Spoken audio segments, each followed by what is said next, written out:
There we go. All right, shalom, everyone. Shalom. Shalom. Say shalom, shalom, shalom. First, of course, I want to give all honor, praise, glory to the Most High God, Yahweh, and His anointed Holy Son, Hamashiach Yahawashi, whom the world obviously calls Jesus Christ. We'll say shalom to everyone who's watching on the live stream, everyone who's here at the school in Brooklyn. This is the House of David, located 191 Howard Avenue, Brooklyn, New York. Again, 191 Howard Avenue, Brooklyn, New York.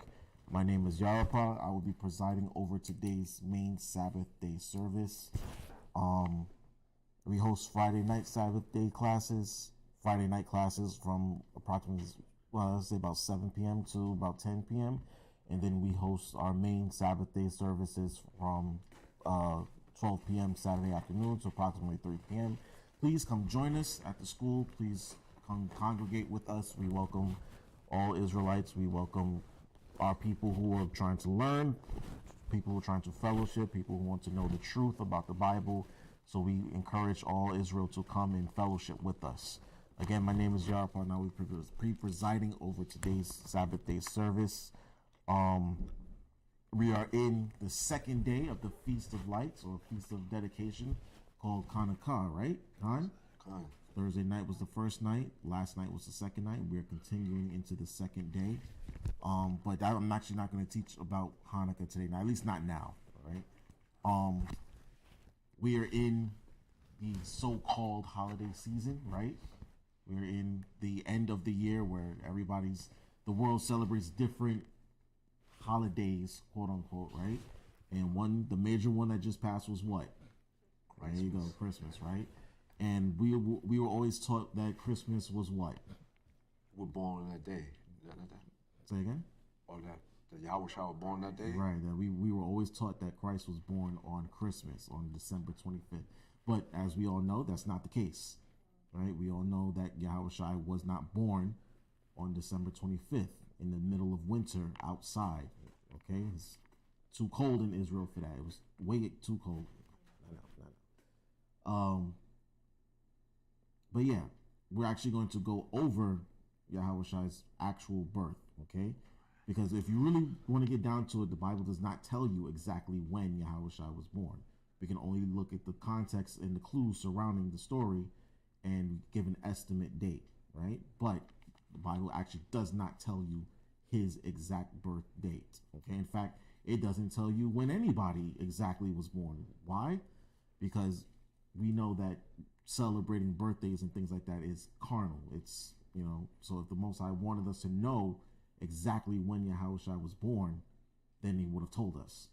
But because he didn't, we should know that December 25th is not the actual day, right? But what we're actually going to do is going to read the story of Yahawashi's birth and see how the actual story played out, because there are a lot of misconceptions about Yahawashi's birth and his, the story surrounding his nativity that people get confused, and the world just runs with it. So it's time to clear up the misconceptions about it, all right?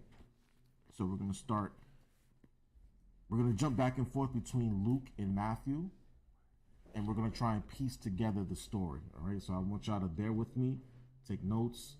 If you have any questions, hold on to them towards the end, and then we'll try to go back and forth and try to clear it up, any ideas that your brothers and sisters may have.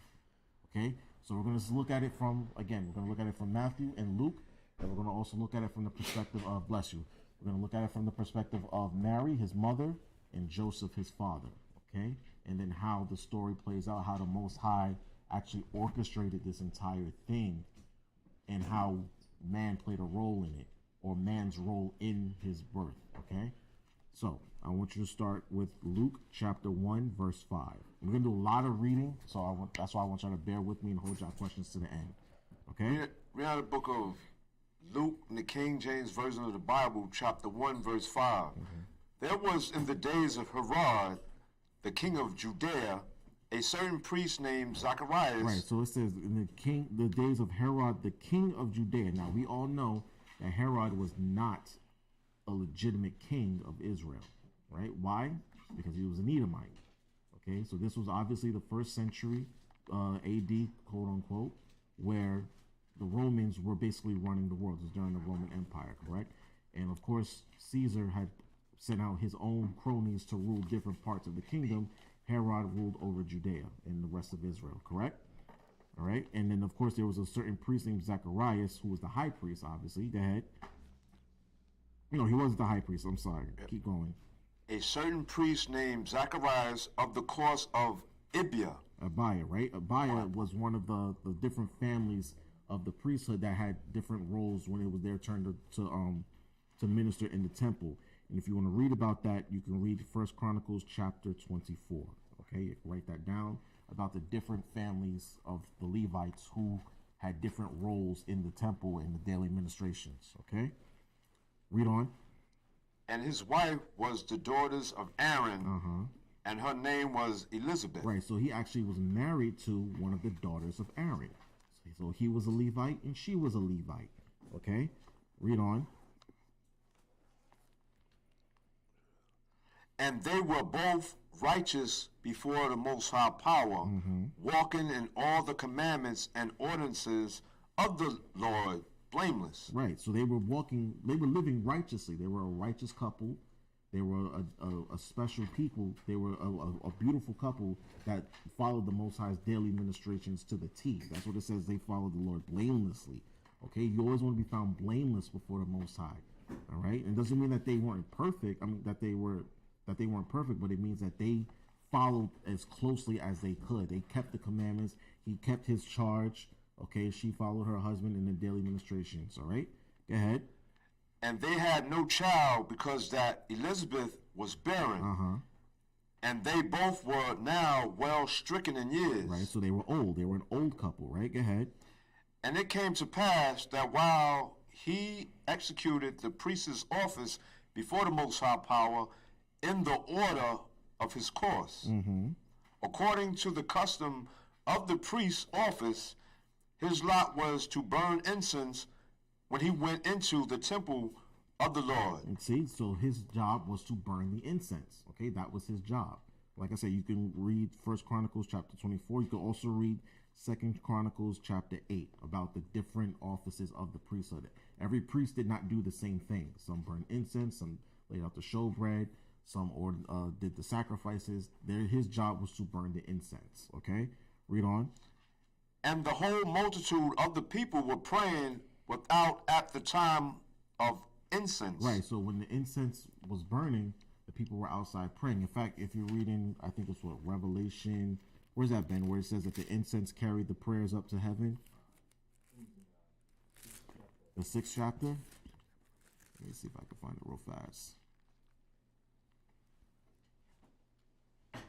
Yes, read Revelation chapter 6, verse 8. Verse 3 or 8? Verse 8. 8. The book of Revelation, chapter 6, verse 8. And I looked, and behold, a pale horse. Revelation 5, verse 8. I'm sorry. Start at 5? Yeah, 5, verse 8. The book of Revelation, chapter 6, verse 5. No, chapter 5, verse 8. Oh, pardon me. Chapter 5, verse 8. All right. The book of Revelation, chapter 5, verse 8. And when he had taken the book, the 4 beasts, and 24 elders fell down before the Lamb. Before the Lamb. So John's seeing a vision of the 4 beasts and the 24 elders that fell before the Lamb, which is Yahawashi, right? Go ahead. Having every one of them harps. Right, harps, instruments, musical instruments. Go ahead. And golden vials full of odors. Right. Which are the prayers of saints. Right, so the vials are full of odors, meaning the incense was burning, and it carried the prayers of the saints before the Most High, right? All right, so let's go back to Luke, where it says that the incense was praying at the time of incense, meaning when he started to burn the incense, people were outside praying because they knew that's what time it was. All right. Verse 9. No, verse 10. Verse 10. Okay. Again. Verse 10. Wait a minute. We have the book of Luke, chapter 1, verse 10. And the whole multitude of the people were praying without at the time of incense. Go ahead. And there appeared unto him an angel of the Lord standing on the right side of the altar of incense. Right, so an angel just appears out of nowhere at the altar next to Zacharias, right? Read on. And when Zacharias saw him, he was troubled. He was troubled, meaning he was scared, right? Go ahead. And fear fell upon him. Right, so fear fell upon him. So anytime an angel, we always read throughout the scriptures, whenever angels just appeared in front of people, we got scared. Because we didn't know what this meant. We didn't know what kind of creature this was or what was happening. So he said fear fell upon him, right? Go ahead. But the angel said unto him, Fear not, Zacharias, for their prayer for thy what? For thy is heard. For thy prayer Thy is heard. Thy prayer is heard. Uh-huh. And thy wife Elizabeth shall bear thee a son, and thou shalt call his name John. Right, so obviously Zacharias and Elizabeth had a prayer. Their prayer was they wanted a son. And the angel appeared to him and said, look, your prayer has been heard. Why? Because what does it say in verse 6? It says that they were both righteous before the Most High, walking in the commandments and ordinances and following the Lord blamelessly. So obviously their prayer was to have a son, and because they were righteous about it, the angel said, look, your prayers have been heard, and now it's going to be answered, right? Go ahead. And thou shalt have joy and gladness, and many shall rejoice at his birth. Right, so they're going to be proud parents, and many will rejoice at his birth. Go ahead. For he shall be great in the sight of the Lord, and shall drink neither wine nor strong drink. Right, and so he's going to basically be a Nazarite. Y'all know what the Nazarite vow is, right? Okay, keep going. And he shall be filled with the Holy Spirit, even from his mother's womb. Yeah, that's powerful. It said that he was going to have the Holy Spirit from his mother's womb, right? He was going to be born with it, okay? It wasn't going to be something that was given to him or something he had to earn. He was born with it to show you how special this child will be, right? Read on. And many of the children of Israel shall he turn to the Lord their most high power. Right, so it says many of the children of Israel shall he return. Like he's going to be basically bringing a lot of children, a lot of our people to repentance. Okay, that was his daily ministration. All right, go ahead. And he shall go before him in the spirit and power of Elias. Right, so he was basically going to have the spirit of Elijah on him, and we come to find out that John the Baptist was Elijah. Okay, read on.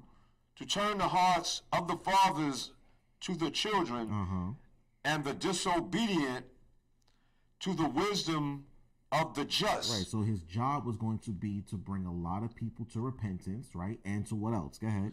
To make ready a people prepared for the Lord. Right. So he was basically going to be prepared the way for Yahawashi. He was going to be the forerunner. He was going to be the opening act for Yahawashi, making people ready for his coming. Okay, go ahead. And Zacharias said unto the angel, whereby shall I know this? Right. For I am an old man, and my wife well stricken in years. Right, so Zach is like, how? How is this going to be? Now, notice how he's asking, how is this going to be? We're too old for this, right? We're too old to carry children. My wife is well stricken in years. She's barren. It's similar to who? You know, I was just thinking about it with Abraham. Exactly. It's the same thing that Abraham and Sarah went through. Yeah. We're too old for this. We're too old to have children. She's past her age. I'm past my age. We've been parents. I mean, we've been together for this long. Why now, basically, right? Read on. And the angel answering said unto him, I am Gabriel, that stand in the presence of the Most High Power. Right, so he starts to reveal himself as Gabriel. Gabriel is obviously one of the 7 archangels, right? So he stands in the presence of the Most High, right? Go ahead. And am sent to speak unto thee and to show thee these glad tidings. Right, so he's like, how am I going to know this? And he's basically telling me, like, I got this from the Most High directly, right? I came exactly from him to give you this message. So that's how you're going to know, right? Go ahead. And behold, thou shalt be dumb and not able to speak until the day that these things shall be performed. Right. Why? Because thou believest not my words, Go ahead. which shall be fulfilled in their season. Now check this out, right? Remember, what role does Zacharias play in Israel? What is he? Yeah, he's a priest, right? So he knows the power of the Heavenly Father, right? He deals directly with everything. He's in the temple. He has a job in the temple. He probably teaches, right? He does the prayers. He knows the Torah in and out, right?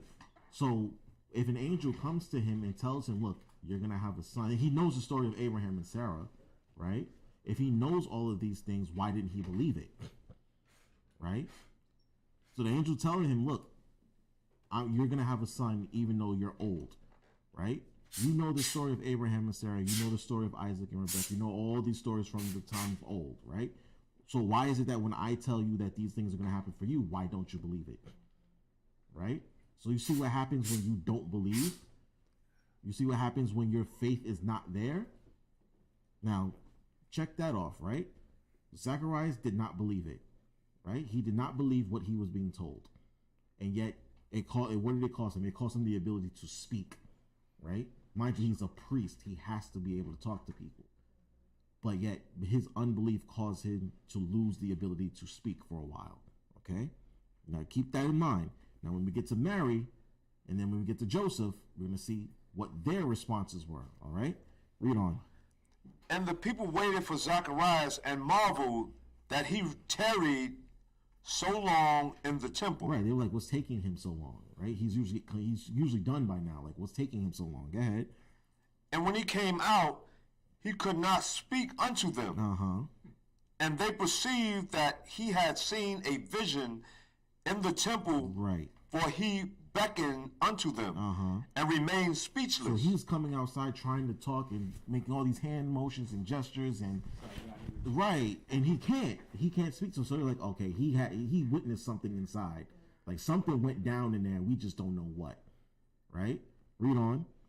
And it came to pass that as soon as the days of his ministration were accomplished, he departed to his own house. Right, his job was done. His turn was done. Like I said, you can read 1 Chronicles chapter 24 to show you exactly what the courses were, which families did what around this time and how long they did it for. Okay, read on. And after those days, his wife Elizabeth conceived and hid herself 5 months, saying... 5 months. So she was pregnant for 5 months before she said anything. Right? Go ahead. I just want to say, Adam, you know what I'm thinking about? She hid it. Remember she had Joseph. You remember he was told to take his wife? We're going to get to that. Yeah, I know. So I knew. We're going to get to that. Okay? Next verse, right? Read 24 again. Oh, yeah. Read the book of Luke, chapter 1, verse 24. And after those days, his wife Elizabeth conceived. Right. So when he went back to Elizabeth after doing his daily job in the temple, he went and laid with his wife, remembering what the angel told him. And of course, he can't speak now. Right? So imagine what's going on between those two. And she's like, why aren't you saying anything? Why can't you speak? And he can't say anything, right? So read on. She hid herself for 5 months. She became pregnant and did not leave the house for 5 months. Didn't go out in public for 5 months. Where's Elizabeth? Where's she been? And remember, nobody can ask Zacharias where she's been because he can't say anything. Right? Read on. Thus hath the outer one, Lord, dealt with me in the days wherein he looked on me to take away my reproach among men. Right. So she got spiritual about it. And she said, this is what the Lord has done to me to take my reproach away from men. Remember, back then, it was a shame for a woman to not be able to have children. Right? It was a shame for them. If you could not have children, it was like damn, you know what I mean? But now she's like, okay, my reproach from among the men has been taken away, even in my old age. Right? Go ahead. And in the 6th month, the angel Gabriel was sent from the Most High Power unto a city of Galilee named Nazareth. Right. So now, Gabriel's on a mission. He's out here doing the work. Right. The Most High sent Gabriel not only to Zach, but now he sends her to who? Sends him to who? Right. Read on. To a virgin espoused to a man whose name was Joseph. Right, so a virgin espoused whose name was Joseph, right? Go ahead. Of the house of David. Of the house of David, right. And the virgin's name was Mary. Right, so Joseph was clearly her fiance, so to speak, right? Because it says it was a spouse, meaning she was promised to marry to him, right? This is 6 months after his ordeal with Zacharias, correct? So now that he's went from Zach to Mary now, and it says that she was a virgin. Now we all know that there are multiple meanings of the word virgin, correct? We know that virgin not only means like someone who's never been, never had intercourse, but also a young woman of marriageable age, okay? A young woman, okay? So she was young at this time. Clearly she was a very young woman. Go ahead. And the angel came unto her and said, Hail, thou that art highly favored. The Lord Outer One is with thee. Right. Blessed art thou among women. So the angel came to her and said, look, you are highly blessed and favored among women, right? Why is that? Read on. And when she saw him, she was troubled at his saying, and cast in her mind what manner of salutation, right? Go ahead. This should be. Right, so she's now wondering, okay, what's the meaning of this?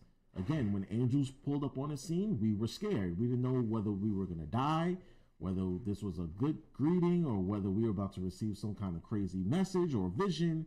So she's thinking to herself, okay, what's about to happen here, right? Read on. And the angel said unto her, Fear not, Mary. So he said the same thing to Zach that he said to Mary. Fear not, right? Go ahead. For thou hast found favor with the Most High power. So he said that she found favor with the Most High, meaning that he chose her, basically. She's been chosen, okay? Read on. And behold, thou shalt conceive in thy womb, and bring forth a son, and shall call his name Yahawashi. Right, shall call his name Yahawashi. So now he's giving her instructions about what's going to happen. You're going to become pregnant. You're going to have a son, and you're going to name him. She actually gave him a name, right, to give, right? And we're going to get into what his name actually means. I mean, we already know what it means, but still. Go ahead. He shall be great, and shall be called the Son of the Highest. And the Lord, the Outer One, Most High Power, shall give unto him the throne of his father David. Right, And he shall reign over the house of Jacob forever. Right. And of his kingdom there shall be no end. So now he's telling her what type of man she's going to give birth to. You're going to basically give birth to the king of the planet Earth at the end of this all, right? I want you to hold that. I want you to get me 2 Samuel. I want you to get 2 Samuel chapter, I believe it's 12. I'm going to read the 1 Samuel. Sheesh. 2 Samuel chapter, or is it 15? Where's the prophecy for? Is that 12, 15? No, not yet. I think it's, where's the prophecy for Yahawashi? I believe it's it might be chapter 12. Or is it chapter? I knew this off the back of my head.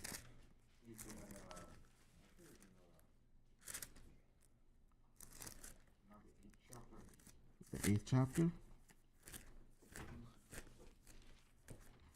I knew it off the... Oh, I found it. 2 Samuel chapter 7, verse 12. That's what it was. In that book of Samuel, 2 Samuel chapter 7, verse 12. And when thy days be fulfilled, and thou shalt keep with thy fathers... sleep with thy fathers, meaning when he's dead, right?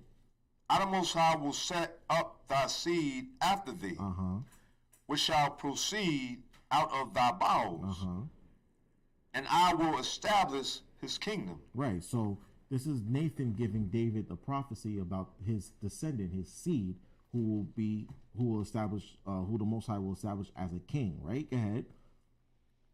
He shall build an house for my name, and I, the Most High, will establish the throne of his kingdom forever. Right, so now people would think that this was talking about Solomon, right? But did Solomon's kingdom last forever? No, exactly. So that's how we know he's talking about a different descendant. And we just read in Luke, he said, I will give him the throne of his father David, and he shall reign over the house of Jacob. How long? Forever. Forever, right? Go ahead. and I will be his father, and he shall be my son. Right. If he commit iniquity, I will chasten him with the rod of men, Right. and with the stripes of the children of men. Right. So he said, if he commits iniquity, I will spare him. Right. Go ahead. But my mercy shall not depart away from him, as I took it from Saul when I put away before thee. Right. So he said, if he commits iniquity, I will chasten him, but I will spare him. I will have mercy on him, unlike Saul. Right. Saul did not receive mercy. Saul was basically had his back turned on by the Most High. The Most High turned his back on him. He won't do that to Yahawashi or Solomon. He didn't do that to him. Okay, read on. Solomon was not chastened with the rod of Exactly. man or with the stripes of the children of man. Exactly. Solomon lived a peaceful life, pretty much, and died a peaceful old man. Right. Yahawashi got beaten and bruised and bloodied, and we all know what happened to him. All right, so that's how you know we wasn't talking about Solomon here. He was talking about Yahawashi. And again, did Solomon's kingdom last forever? Nope. No. Okay, read on. And thine house and thy kingdom shall be established forever before thee. Thy throne shall be established forever. All right, so the house, they're basically telling the house of David will basically be the ruling family in Israel throughout history. And as we know, Yahawashi is a descendant of David. All right, so let's go back to Luke and read verse 33 again, please. Now the book of Luke, chapter 1, verse 33. Actually, read 32 also, please. Verse 32. He shall be great and shall be called the Son of the Highest. Right, he said he shall be great and shall be called the Son of the Highest, right? This is talking about, obviously, at that time, he was talking about the future, right? He's talking about in the end times today, too. Right, read on. And the outer one, most high power, shall give unto him the throne of his father David. See, we read that in 2 Samuel, right? Read on. And he shall reign over the house of Jacob forever. Right, the house of Jacob forever, right? Hold on to that. Go to Daniel, the book of Daniel. I want you to read chapter 2. And I want you to read verses. Yeah, I just read verse 44. Please. The book of Daniel, chapter 2.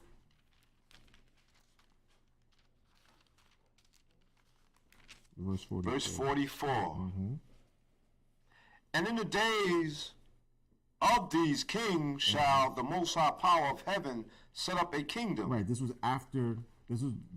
Daniel giving the vision to Nebuchadnezzar of the statue that was made of different materials and metals, and how the statue was actually destroyed, signifying the destruction of those ancient kingdoms. Who knows what they are? And who knows which metals represent which kingdoms? So remember, okay, the statue was made of different materials, right? It was a head of what?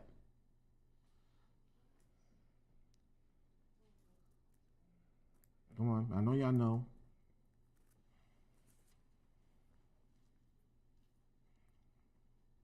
Nobody knows? Nobody knows off the top of their head? Okay, so write this down. There was a head of gold, right? Who knows what the head of gold represents? Say it out loud. Brass. No, the head of gold was which kingdom? The Babylonians, right? Okay. Then there was the arms of silver, right? Who knows who the arms of silver were? Exactly, the Medo-Persian Empire, right? Then there was the belly and the thighs of hold on.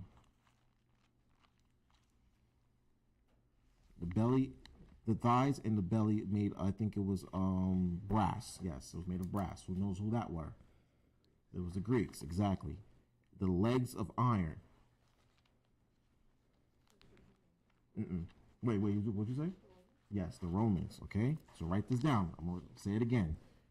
The head of gold was the Babylonians, right? Then the arms of silver were the Medo-Persians, okay? The bellies and the thighs of brass was the Greeks, okay?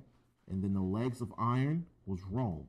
But there was another part of that statue that we all kind of gloss over. The 10 toes made of what? Iron and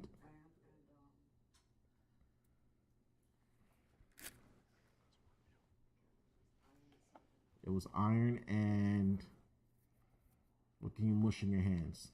There you go. Iron and clay. The 10 toes made of iron and clay. Now, who knows what the 10 toes of iron and clay represent? Close, but no. Where are we today?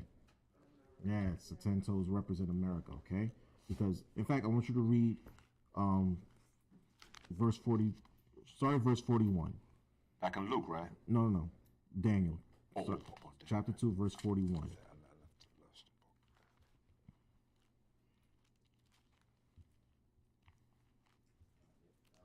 The 10 toes is a resemblance of the same thing as The 10 horns in Babylon. which is the EU. The EU and more, and including America. But not so much America, because No. they're the one that's going to crush America. Yes, right. Toes. The 10 toes, yes. Read on. About the book of Daniel, chapter 2, verse 44. And the kingdom. No, start at verse 41. Oh, start at verse 4. Okay, 44. Read the book of Daniel, chapter 2, verse 41. And whereas thou sawest the feet and toes, part of potter's clay, And part is clay, right? and part of iron, And part of iron, the kingdom shall be divided. Right, the kingdom's going to be divided. The EU is definitely divided, right? Is it not? The EU, Britain broke off from the EU, right? They don't use their currency anymore. Y'all remember Brexit, right? Britain exited from the United Kingdom and the EU, right? They left them. They said we don't want to deal with y'all no more, right? Read on. But there shall be in of the strength of the iron, for as much as thou sawest the iron mixed with miry clay. With miry clay. So he's basically saying the strength of the iron is their military force, right? Rome had a very, very strong military, to the point where that's how they conquered kingdoms, through military force, right? So he's saying that they used the same tactics, the same military force that they used back in Rome, right? Go ahead. And as the toes of the feet were part of iron and part of clay, so the kingdom shall be partly strong and partly broken. Right. See, again, they're fractured. They're a strong kingdom, but they're also a fractured kingdom because they don't get along. There's no unity. They're strong militarily. Right. They're strong militarily, but in every other facet, their culture, their ways of life, they're fractured. Okay, read on. Can I say this too? Absolutely. When he started with the Babylonians, the depreciation of The materials. the materials Yeah. started to depreciate. He started with the gold, and he went down to the brass. What is Brass, brass? yeah. You know what I mean? Down to iron, Down to clay. and then down to clay. Exactly. So it shows you the depreciation, like Ben said, the depreciation of the status of these kingdoms. Right.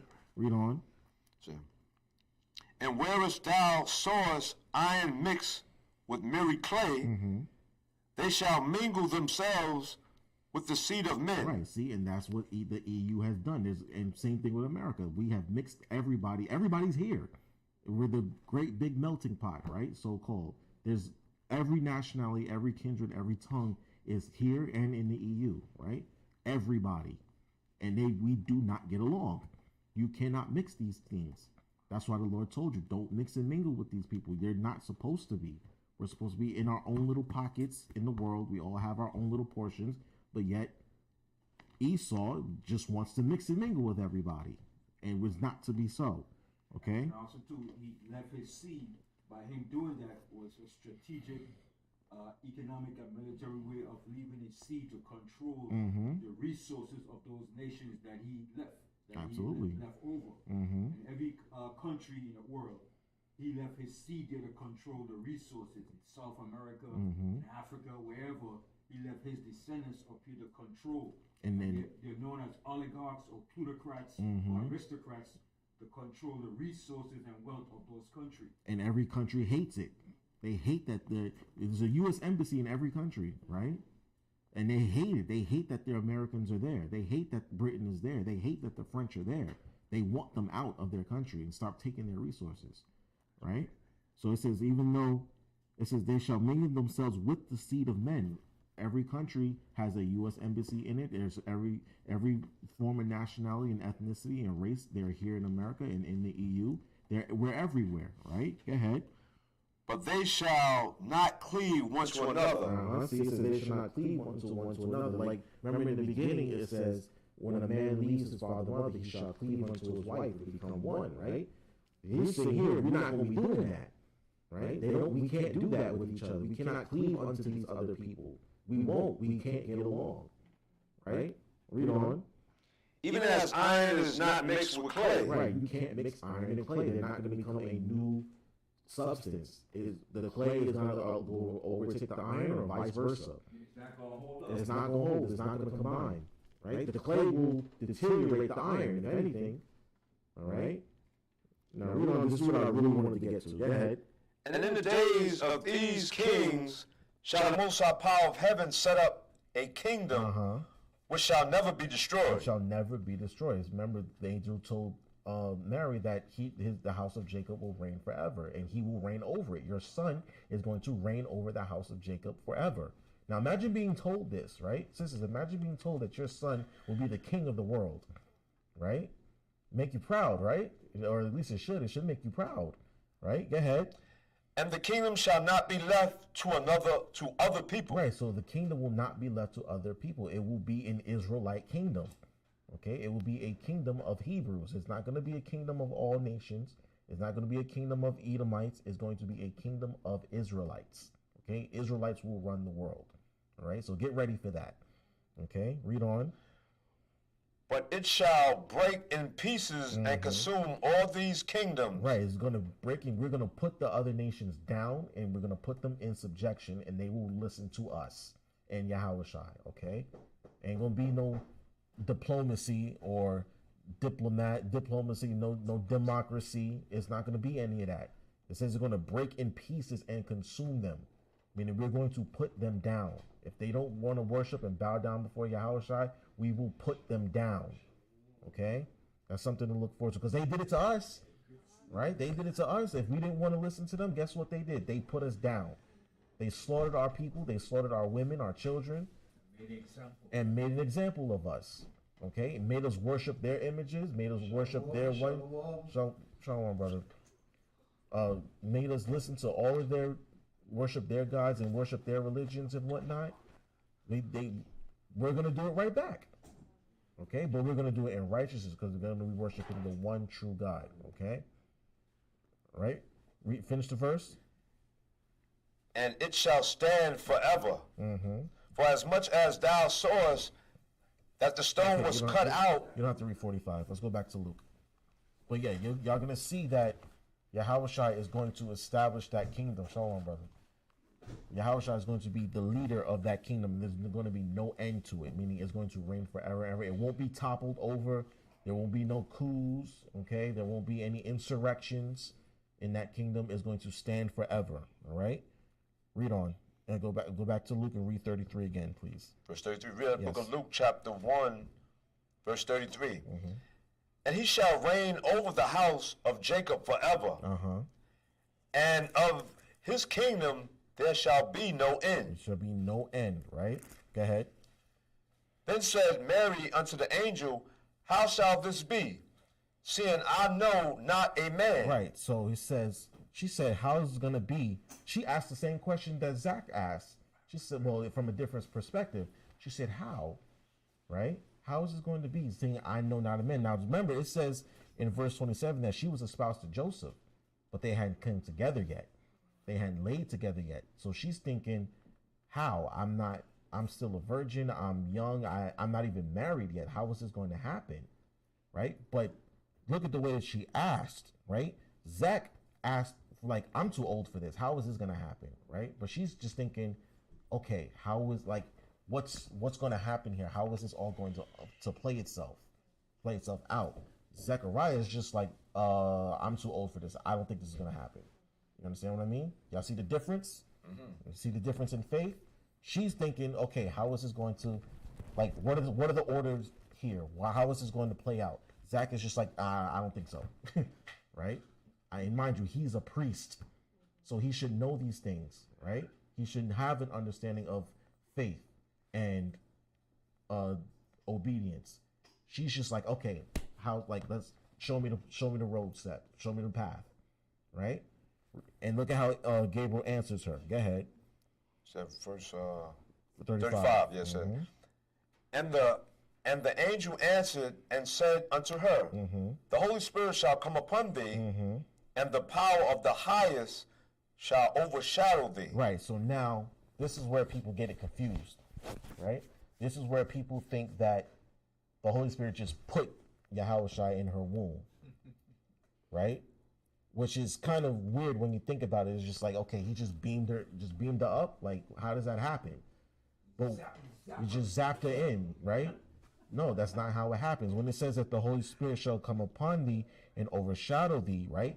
Meaning the Holy Spirit was just going to guide her steps. That's all it was going to, like, she wasn't going to be confused about anything.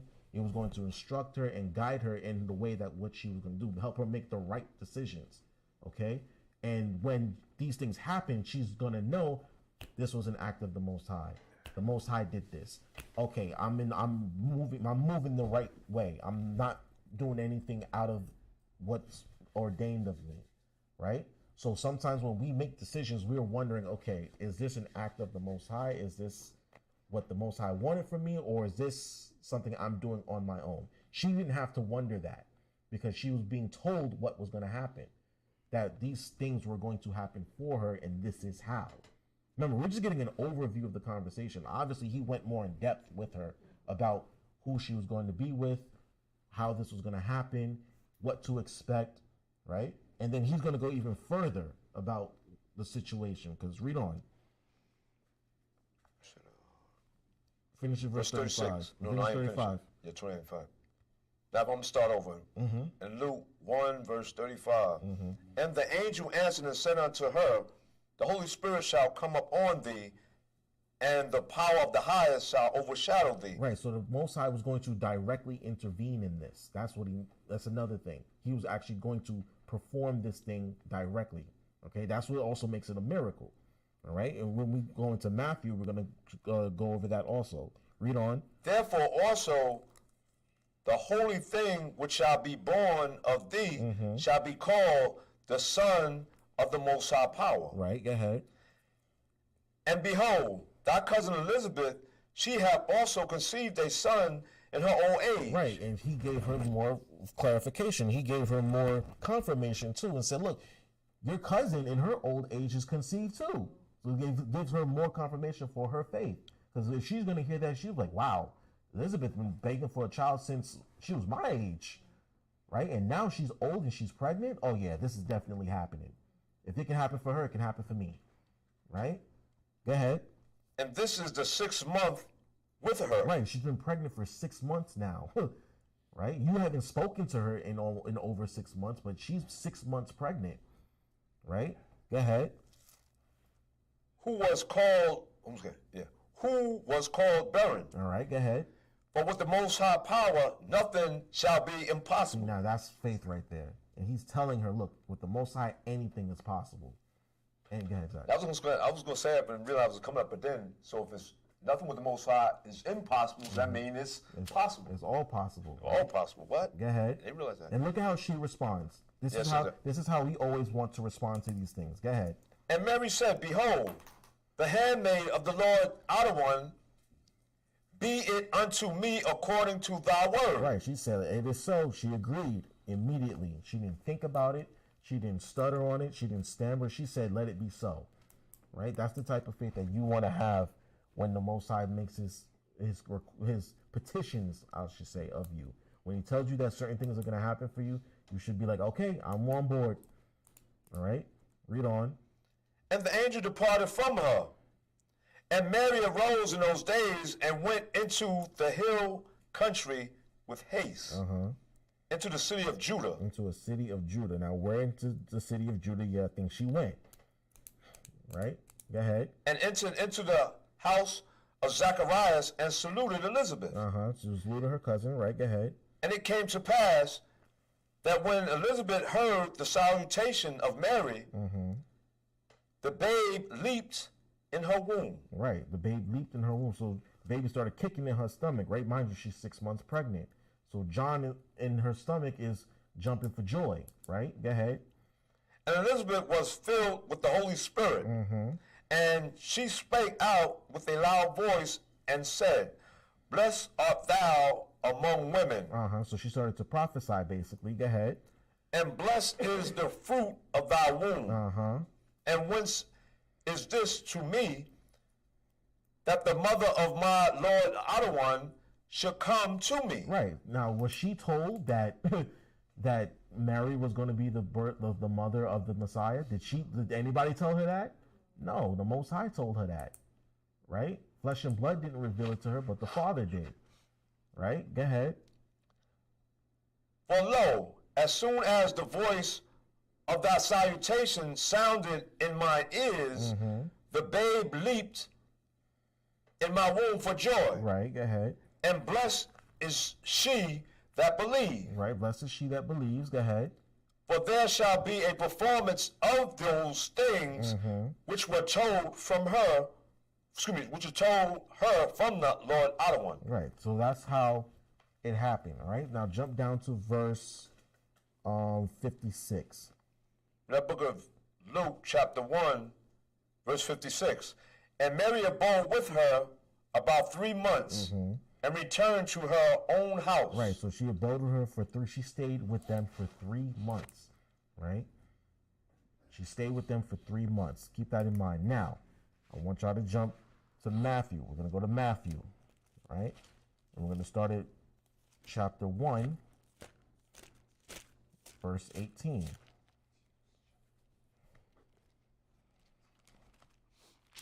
The book of Matthew, chapter 1, verse 18. Now the birth of Mashiach Yahawashi was on this wise. Right, it says it was on this wise. What does on this wise mean? Huh? In this way. Meaning it was like this. It went according to this, all right? Now, in order to be wise, you have to know what? In order to know, wisdom according to the Bible is knowing what? Give me Psalms 111 and 10. Psalms chapter 111, verse 10.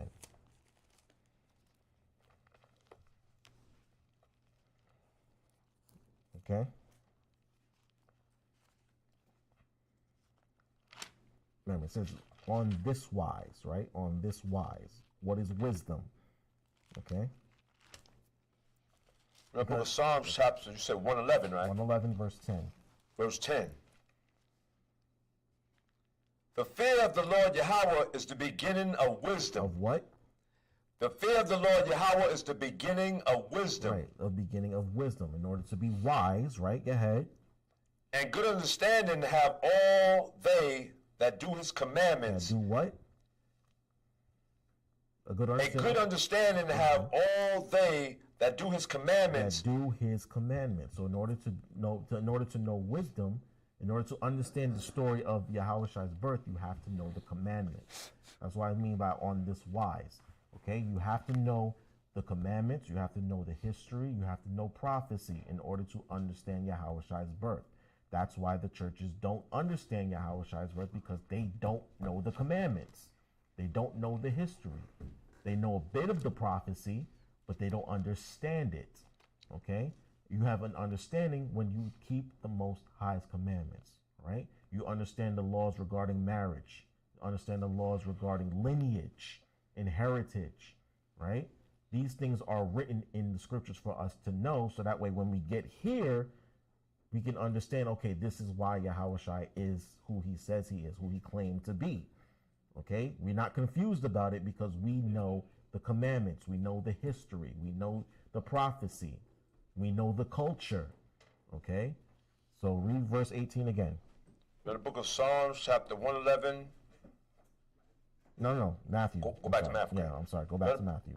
Read the book of Matthew, chapter 1, verse 18. Now the birth of Mashiach Yahawashi was on the wise. On this wise, right? Meaning it went according to this. All right, go ahead.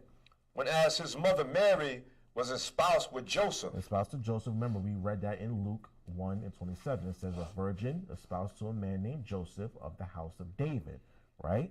Remember what royal family did Yahawashi have to come from? He had to come from the house of David, right? It couldn't just be any old Judite family. He had to come from the house of David, right? Go ahead. Before they came together. Before they came together, right? Remember, before they came together, meaning what? Before they had their marriage ceremony, right? Go ahead. She was found with child of the Holy Spirit. Right. See, now here we go again.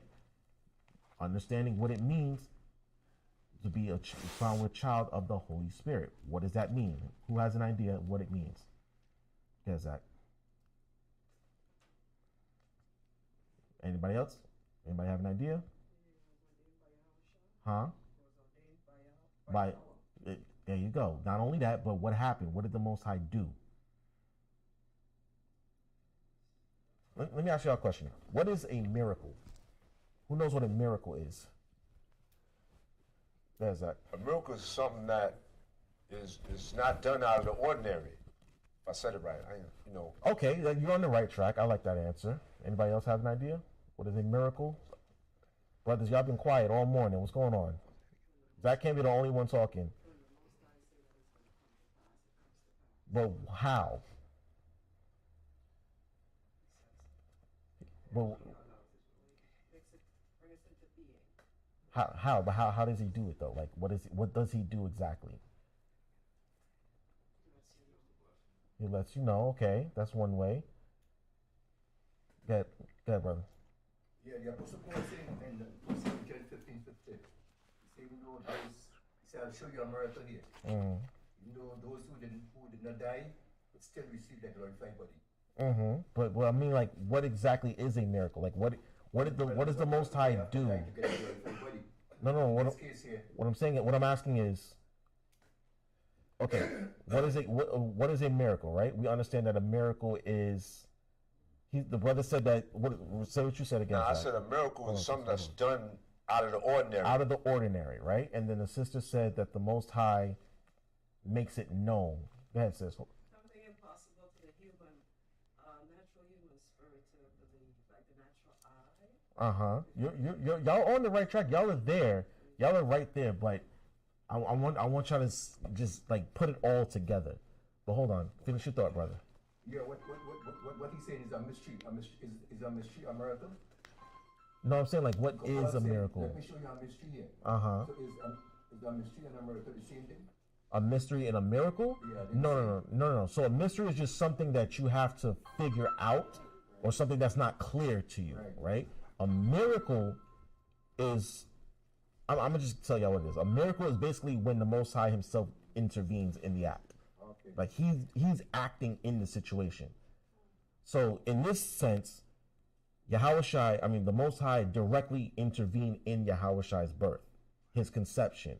Because remember, he could just send any old spirit into a body and have that spirit inhabit the body, right?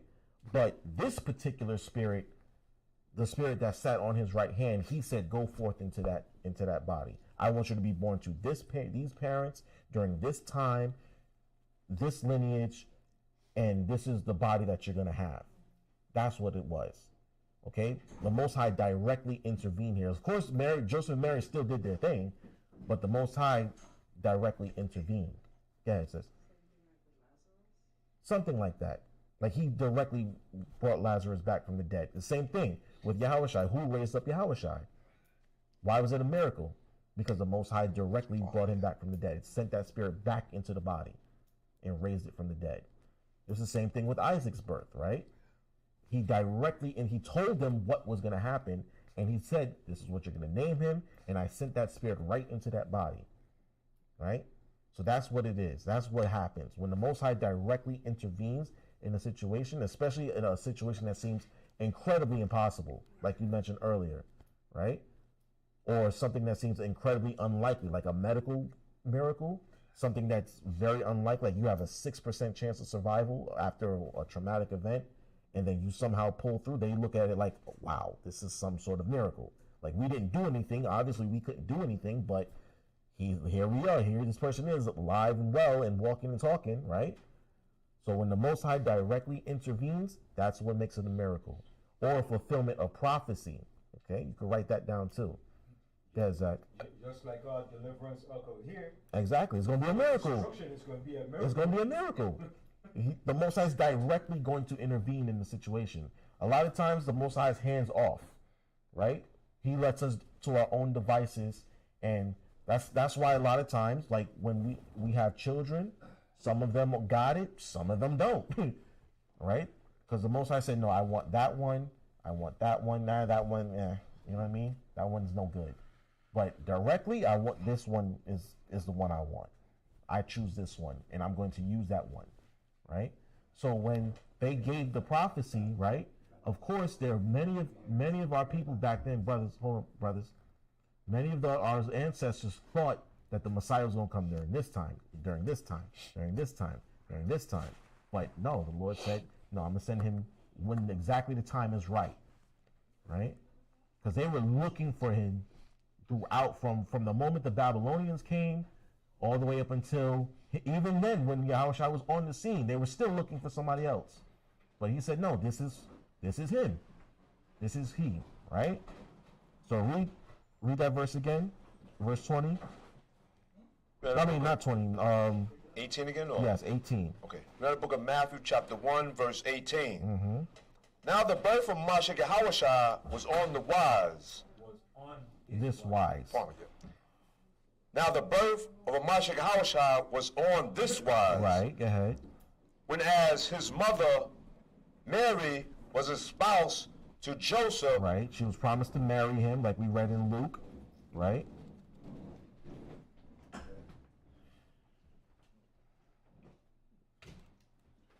Go ahead. Before they came together, right, she was found with child of the Holy Spirit. Right, so she was impregnated, but it was according to prophecy. It was according to what she was told. Remember, we read in Luke, she was told she was going to become pregnant, right? Read on.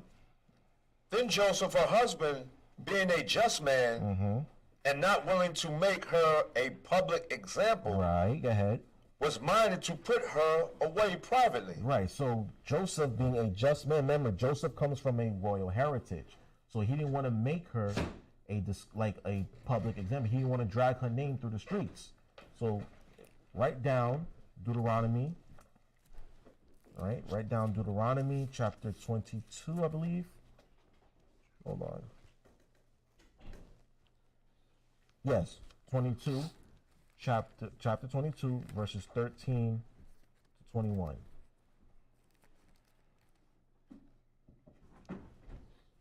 Right? You don't have to read it, but y'all understand that's what it was. That was the public example, so to speak, that if you found a woman that wasn't a virgin and you brought it to the city and said, look, she's not a virgin, you had to prove it, right? And you had to show the virgin of the tokens of her virginity, right? Which is the bed sheets with the blood hymen, from the hymen on it, okay? And if they found that she wasn't a virgin, well, y'all know what happened. And if she was found blameless, if she was vindicated, then he had to take her to be his wife. He didn't want to put her through that ringer. So he was like, you know what, maybe we should call this off. Maybe we should go our separate ways. But remember, she's already pregnant. He can't tell them, look, I laid with her before our ceremony, before we exchanged vows and stuff. All right? Let's go back. Verse 20? Yes. Read the book of Matthew, chapter 1, verse 20. But while he thought on these things, behold, the angel of the Lord out of one appeared unto him in a dream, saying, Joseph, thou son of David. Thou what? Joseph, saying, Joseph, thou son of David. Right, thou son of David. Remember, he is a descendant of David. Okay, go ahead. Fear not to take unto thee Mary, thy wife. Thy what? Fear not to take unto thee Mary, thy wife. Right, remember the angel called her his wife. Mind, they didn't have the ceremony yet. They didn't have the ceremony. Remember, he's thinking about putting her away. They already laid together. So, virgin birth, where? If you understand the prophecy, if you understood the commandments, you would understand that, yes, that's now his wife. And remember, the angel's telling him, look, don't be afraid. This is all good. We saw what y'all did, all right? We saw y'all laying together. It's okay. She's your wife now. Take her. Like, yes, y'all can still be married, right? Go ahead. But that which is conceived in her is of the Holy Spirit. Right, he said that which is conceived in her. Conceived, right? Get that word, like, let that word marinate. Conceived, right? You don't have a child, you don't have conception without what? A sperm and an egg, right? You have to have that. It doesn't work any other way. It literally does not work any other way. You have to have the sperm and the egg come together, okay? It said that which is conceived in her is of the Holy Spirit, meaning that the Most High directly intervened in this.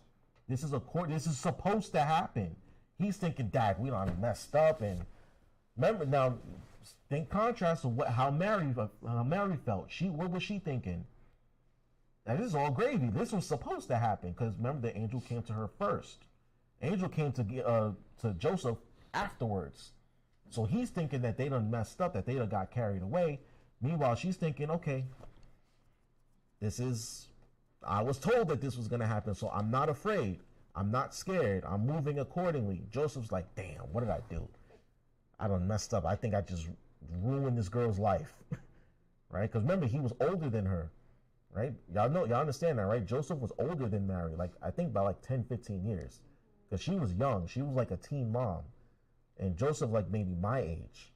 So it was like that. I probably gonna ruin this young girl's life. I can't drag her name through the streets like this. So I gotta put her away privately. But meanwhile, Mary's thinking, the Most High is with me. And Joseph thinking, nah, I done messed up. Right? Read on. So, verse 21. And she shall bring forth a son, and shall call his name Yahawashi. For he shall save his people from their sins. Right, so what does Yahawashi mean? Yeah, he who saves. He saves. The Yah in the beginning, the YA means he. Hawashi means deliver. Or he saves, he who delivers, he who saves, right? So remember, the angel told both the parents what the name is going to be. How they're going to name this child. Put your phones on vibrate, please. Please and thank you. Okay? So he said, he told the angel, first the angel told her, then afterwards he came to him and told him. Right? Read on. Can I say something, Yarapah? Go ahead. Some people might be saying, well, why not Jesus? Because at that time, the language that we spoke was Hebrew. You understand? And the word Jesus is not a Hebrew language. It's a Greek or Roman language. And when the angel came to her, the angel spoke to them in the Hebrew tongue. Just like when the angel came to Paul and met him, when Yahawashi came and met Paul on the way to Damascus and he blinded him. He said you spoke to him in the Hebrew tongue. He spoke to him in the Hebrew tongue. So why is the angel going to come speaking to you in a Greek tongue when we are not Greek? Right. We're Hebrews. So he's going to speak the language that we speak. Now today, the angel will come to us speaking English. Because that's the language we speak today now. And back then, we were speaking the Hebrew language. And that's the language of the Holy Tongue, the Hebrew. So the angel came to her and told her his name is going to be in the Hebrew, which is he saves, which is Yahawashi, not Jesus. Jesus is just a modern terminology that came like 500 years ago. Right? Does anybody know the difference between translation and transliteration? You understand the difference? Go ahead, sis. Word for word.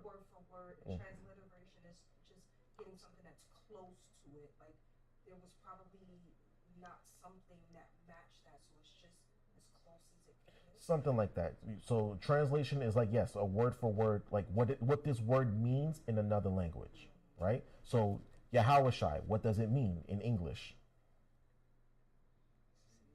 Right, he who saves, right? He saves, he delivers. But how do you say Yahawashi in English? Anybody know?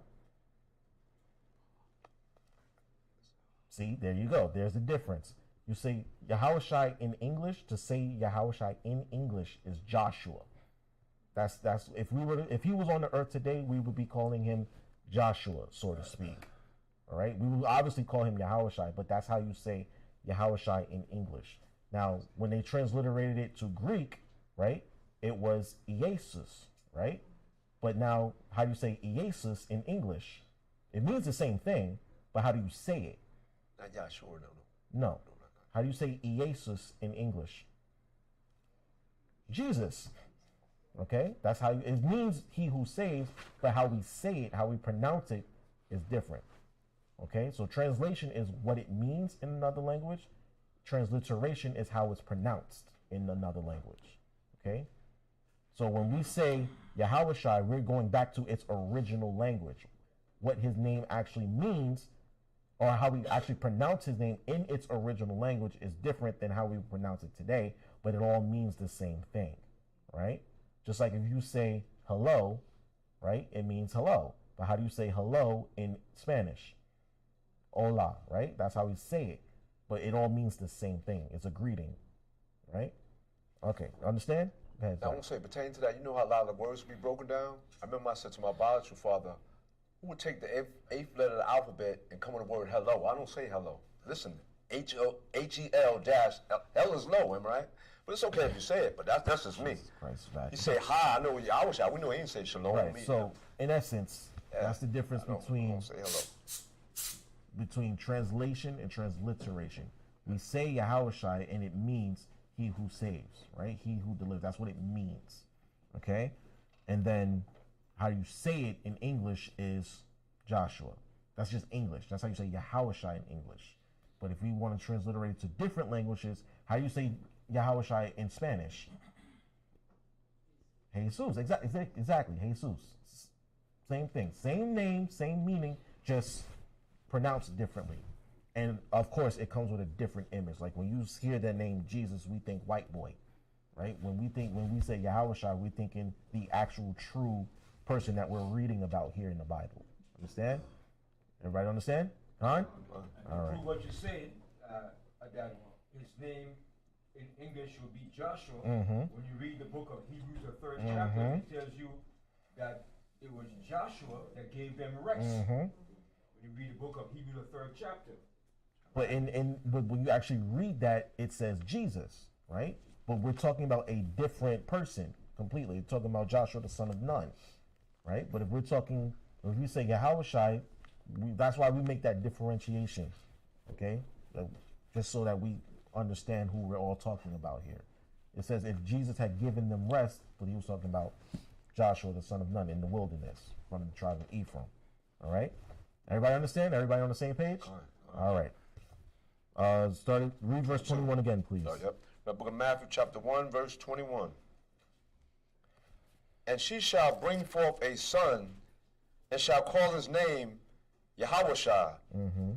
For he shall save his people from their sins. Now all this was done that it might be fulfilled, which was spoken of the other one by the prophet, saying, Behold, a virgin shall be with child, and shall bring forth a son, and they shall call his name Emmanuel. Right, that's Isaiah chapter 7 and verse 14, if y'all want to write that down, okay? Isaiah chapter 7, verse 14. Read on. And his name shall be called Emmanuel, which being interpreted is the Most High power with us. Right. Emmanuel is one of the many titles that he's given, meaning the Most High is with us. The power is with us in the form of Yahawashi. All right? Now read on. Then Joseph, being raised from sleep, did as the angel of the other one had bidden him. So Joseph was obedient, right? Joseph was given the message saying, look, no, this is okay. We know that you're probably scared. We know that you're probably thinking you done messed up. We know that you're probably like, okay, how can I get myself out of the situation? I don't want to drag this woman through the streets. Phones on vibrate, please, and silence. Okay, please and thank you. All right. He's thinking all these things, but the angel had calmed him, reassured him that this is supposed to happen, that you're on the right path. Just continue and do right by her, okay? Do right by your wife. Because if not, then you can mess up the whole situation. What if Joseph had said, nah, I'm good. I don't think this is right. I'm going to go put her away anyway, right? Or what if Mary decided, you know what? I don't think I want to be a mom. I don't think that this is the right thing for me. Imagine how they would have changed the course of history if they had adopted those mindset. And that's why when it says, read verse 18 again. I'm sorry, read it again. Yep. We're in the book of Matthew chapter 1 verse 18. Now the birth of Yahawashi was on this wise, when as his mother Mary was espoused to Joseph, before they came together, she was found. This is why it says this. All right, read on. Before they came together, right. Go ahead. She was found with child of the Holy Spirit. That's why, because he wanted to make sure that he had parents that were going to obey the commandments of the Father, right? He wanted to make sure that he was born to the right people, okay? Because if either one of them decided, I don't want to do this, who knows how Yahawashi's life would have turned out? Who knows if he would have actually fulfilled his mission? Who knows? And that's why the Lord said, no, I'm going to wait until the time is right. Then I'm going to have him be born to these two, because they're going to be the perfect parents for him. They're going to raise him right. They're going to raise him accordingly. And he's going to obey them, right? Because remember, we read in Luke chapter 2, it says that he went and obeyed his parents. He listened to them, right? Now, just imagine if he had rebellious, wicked parents. Think about that for a second. Think of if Yahawashi was raised in a single parent home. Think of if Joseph was beating on Mary, having side children on her, right? Think about if Joseph was an unjust man, because it said that he was a just man, right? Think of if he was born to different parents. That's why it says he was born with child of the Holy. It was the exact right time when it was supposed to happen. Okay? Yes, that. So say right quick, add on to you saying, you see now, like in today's world, opposed to then in the biblical times, that's why he always had to send the angel. Right. And then you remember when he sent it to Mary first, then you was just saying Mm-hmm. how he thought he messed up, then he got to send the angel in, because everybody got to be on one accord. Exactly. And then it boils down to say last thing in the book of Joshua 24:15, everybody got one accord. Me and my house shall serve the Lord. Exactly. No, he's right about that. If the angel never came to Joseph and said, no, this is okay, and Joseph never, if he didn't obey that command, who knows how it would have turned out? We don't know. And thank God we'll never know, because it didn't happen that way. It happened exactly how it was supposed to happen. All right? Did we finish the chapter? No. Right, okay, read verse 24, no? Yes, read verse 24. We got the book of Matthew chapter 1 verse 24. Then Joseph, being raised from sleep, Joseph,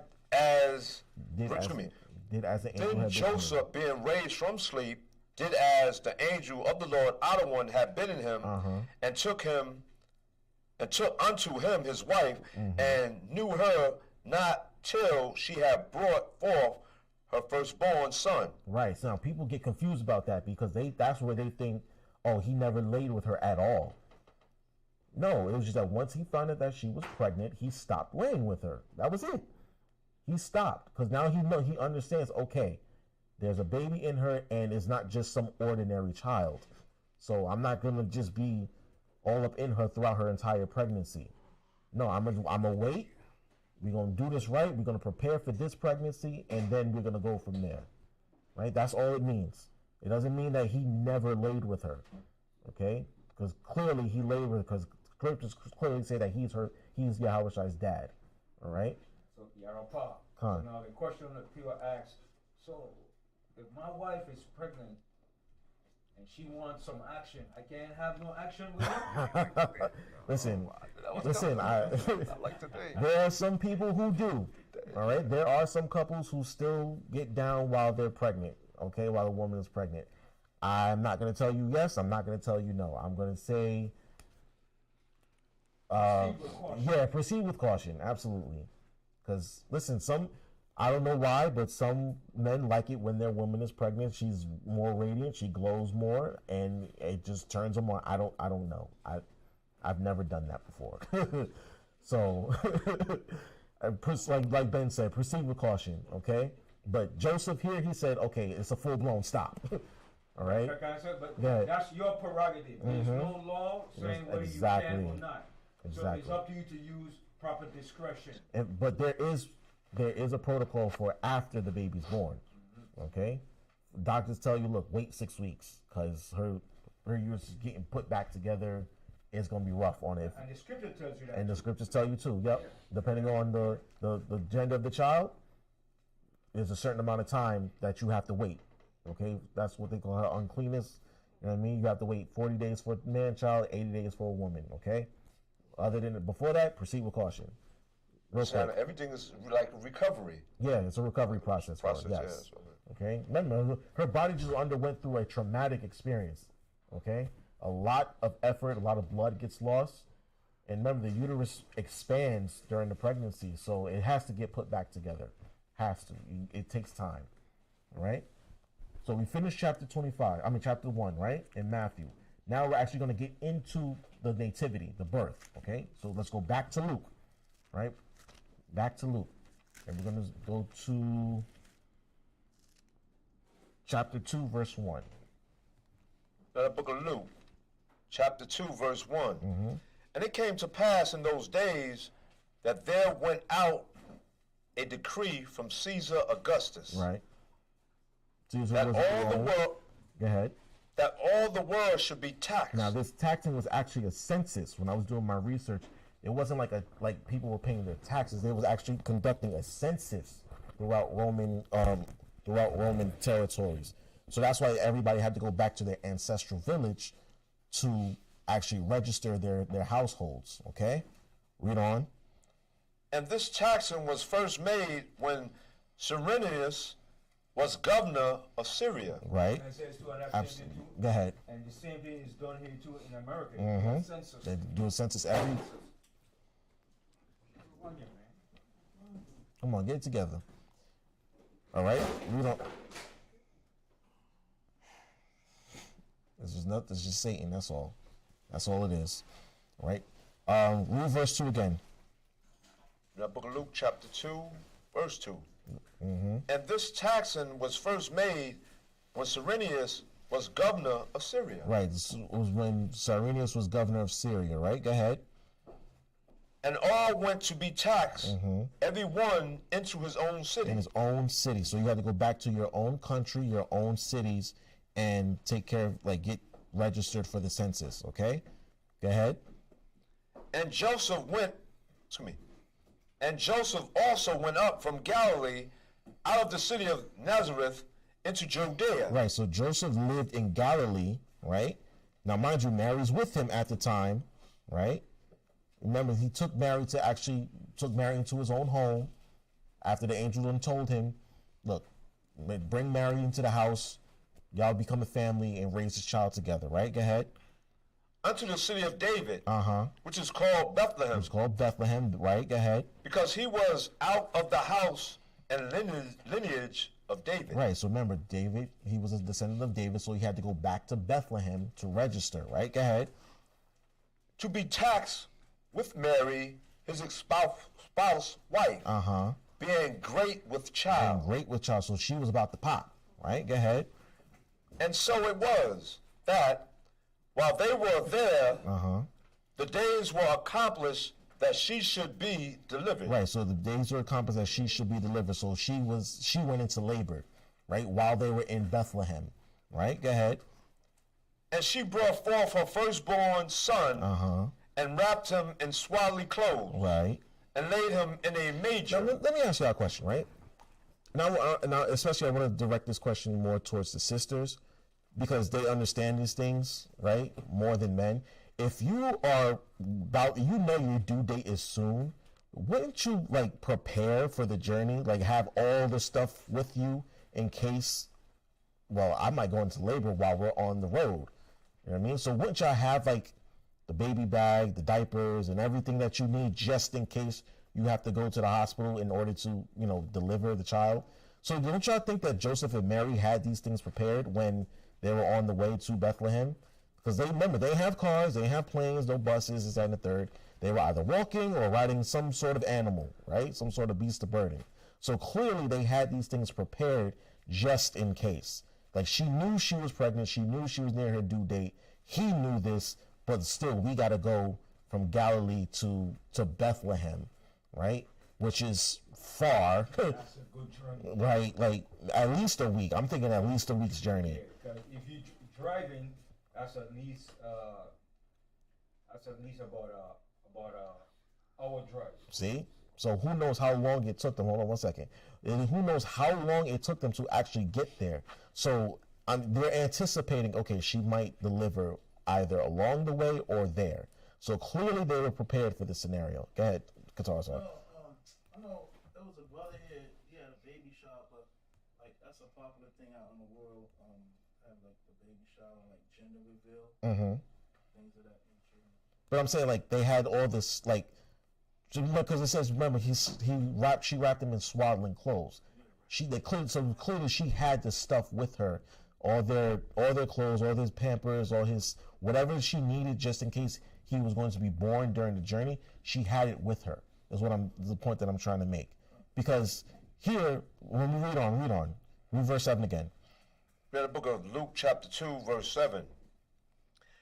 And she brought forth her firstborn son and wrapped him in swaddling clothes and laid him in a manger. Now that's where I wanted to go, because the world always taught us that she put him in some sort of horse trough in the middle of a barn and this, that, and the third. And it's just like, what black woman you know would place her newborn son in horse trough where animals eat? Like, does that seem smart? Does that seem hygienic? Does that seem sanitary? I mean, like, but even what white woman would do that? But would she give birth in the barn, or would she go back into the house? Right, like, and it's like, where do y'all get this from? And I realize it's because they don't understand what a manger is. So there is a manger that actually, like, that horses feed from, but there's also a different kind of manger. Did y'all know that?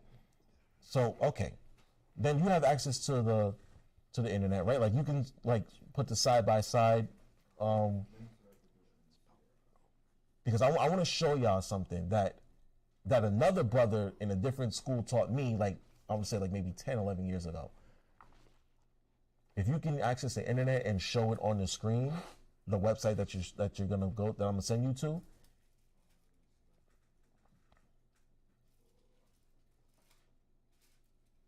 because there's actually, like, a manger that seems more appropriate for this scenario. Yes, and I'm gonna show you that in a second. If Ben could do it, then that would be great, because I want y'all to actually see it. That way y'all know I'm not making this up. Okay, I'm not making. I'm gonna say something, Tains, and like in today's world, okay, they put his body, the son Yahawashi in the manger. So if they say he was born in Christmas, you're gonna put like today, you're gonna put a baby out in the cold. In the cold, thank you. In a barn. Coming here on the bus, and the lady, she was sitting in front of us. I was like on the side, in the middle, and the two women, they had a baby. Baby couldn't be no more than maybe 6 months. I give it 6 months. It might have been 6 months. Only got socks on. Oh, got socks on. It was cold outside too. Yeah, and then, but even then, like, you see, in this day and age, especially, you gotta know, the earth is a lot warmer than it was back then. But even in the winter months like this, you'll see a baby wrapped in, like, have big old coat and still wrapped in a blanket in its stroller. And back then, clearly she didn't have that. She just put them in swaddling clothes. But outside in a barn, think about that. It's still cold in those barns. There's no heat and no ventilation. It's just cold. But what woman would do that if she's in her right mind? If she was counseled by an angel, right, a messenger from the Most High Himself, why would she do that, knowing what child this is? That's what I'm saying. There's no little fire can warm that child up enough. You're not gonna put a child in the cold in just a swaddling blanket. You know what I mean? You're not gonna do that. Again, there you go. He can't. There's no way. Okay, there's no way. In Israel, it gets just as cold as it does over here. There's no way. It doesn't make any sense. You can't get it, Ben? Okay, it's all right. I'll just read it from here, right? So, if y'all want to read this with me, go to etymonline.com, right? ETYMonline.com. It's an online etymology dictionary. Okay? It's an online etymology dictionary. ETYMONLINE.com. I'm going to look up the word manger. ETYMONLINE.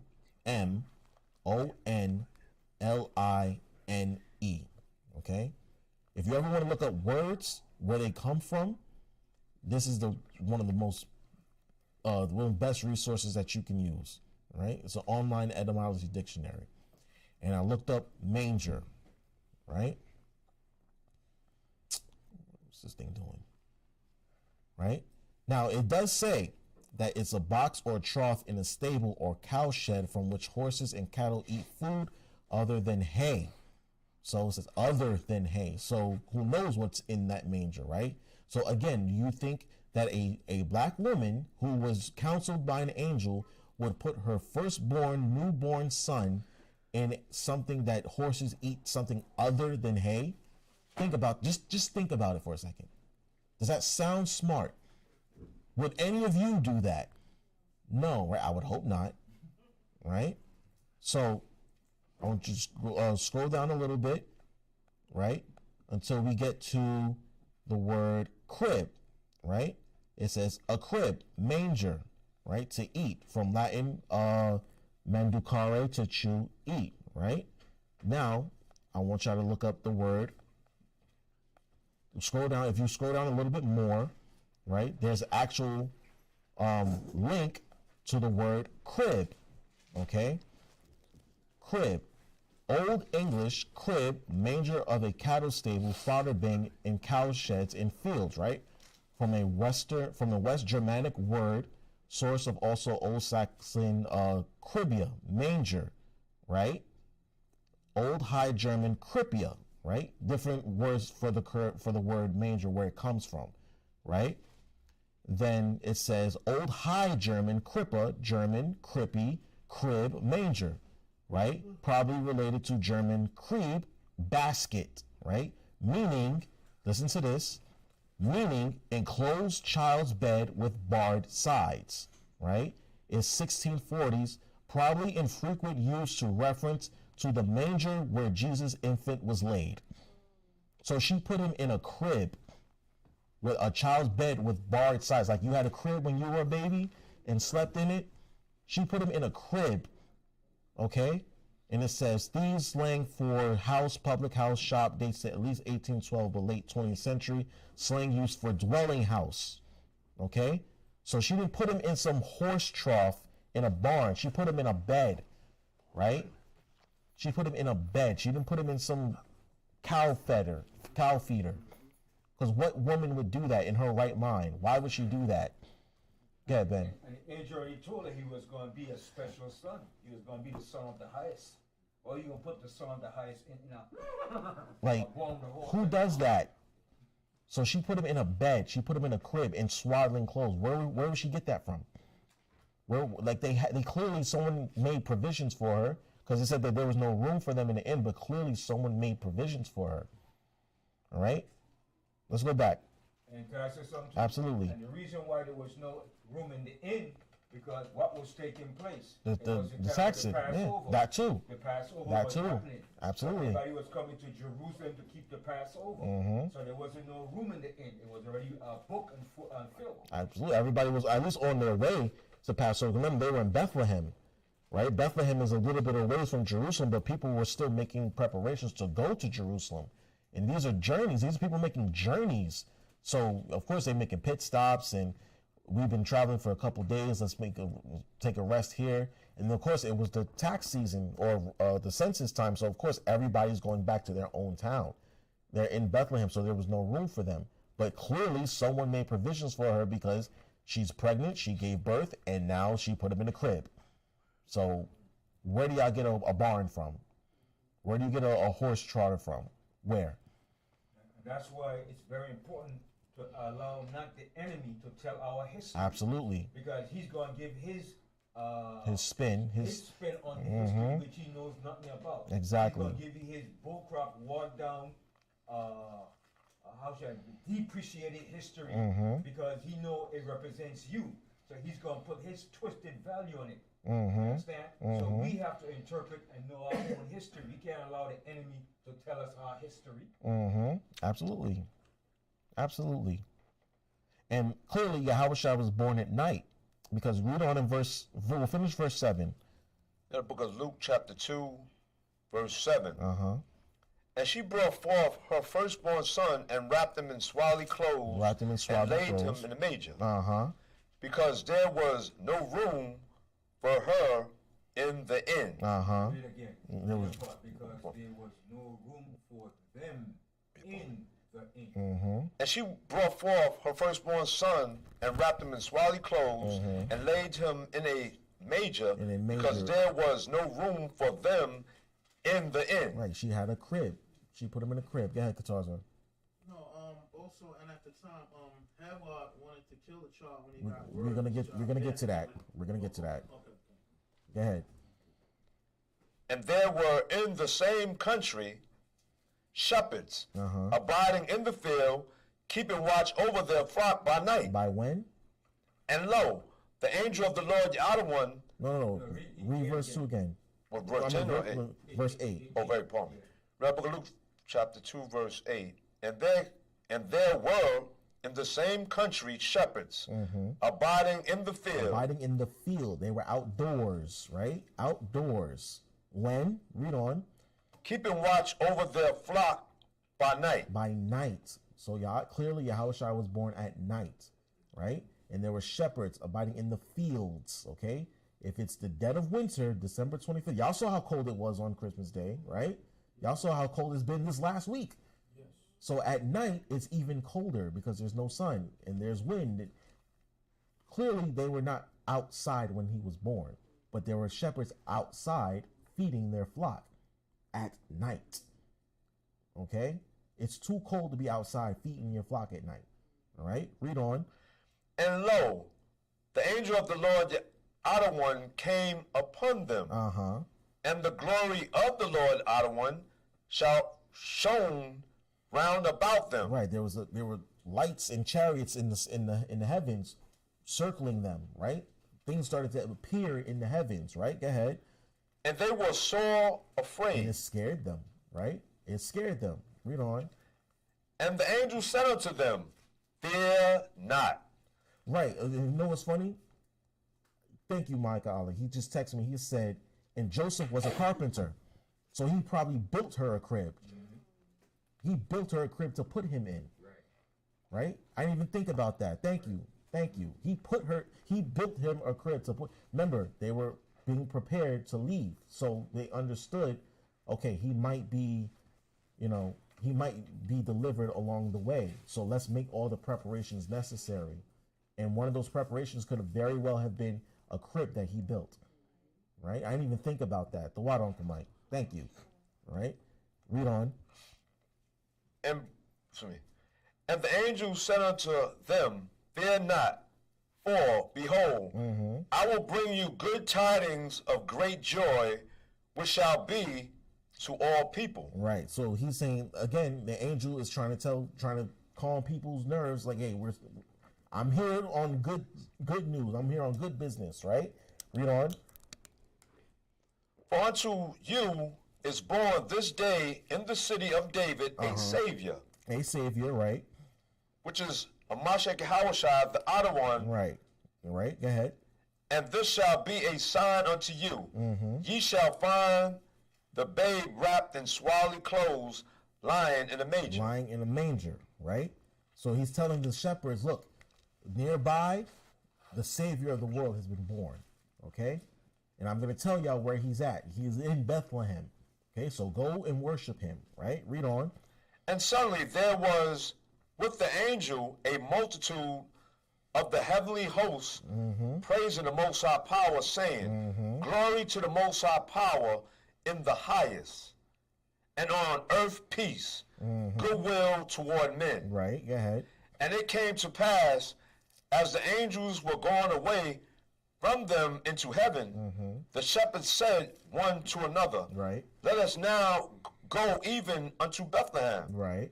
and see this thing which is come to pass, which the Lord Yahweh hath made known unto us. Right. So they said, wow, we were able to witness this. Let's go see what this was about, because the Most High clearly wanted us to see this. Right. So here's what they did. Read on.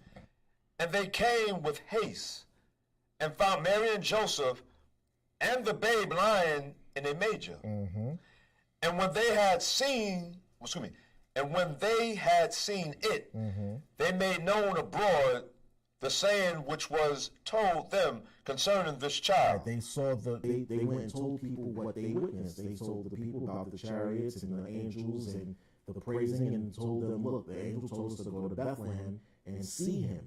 Right? Go ahead. And all they that heard it wondered at those things which were told them by the shepherds. Right, so the word started to get out, and then people were starting to wonder and start to talk about it. You know how Israel is. We gossip easily. You tell somebody something today, by 4 o'clock, everybody in Israel knows. All right? Go ahead. But Mary kept all these things and pondered them in her heart. Right. Now, she's being his mother. She's like, what do all these things mean? Like, what's happening here? Right? Go ahead. And the shepherds returned glorifying and praising the Most High power for all the things that they had heard and seen. Right. So now here, check this out. We're going to go back to Matthew and see, while this is going on, there are other events at play here. All right? There are other events being at play. Okay? Start at chapter 2 and verse 1. These things are kind of happening concurrently. Meaning, while this is going on, in another part of the world, this thing is going on. Okay? These are things that are happening at the same time. All right? The book of Matthew, chapter 2, verse 1. Now, when Yahawashi was born in Bethlehem of Judea, in the days of Herod the king. Right. So, when Yahawashi was born, this was happening in Judea. Right? Go ahead. Behold, there came wise men from the east to Jerusalem. Right, and it says wise men from the east came to Jerusalem, meaning they came from Saudi Arabia, they came from that part of the world, all right? Go ahead. Saying, where is he that is born king of the Jews? Right, where is he that was born king of the Jews? All right, go ahead. For we have seen his star in the east and are come to worship him. So they saw the chariots when Yahawashi was born, and the chariots and stuff showed up at his nativity and over the shepherds. They saw it all the way out east.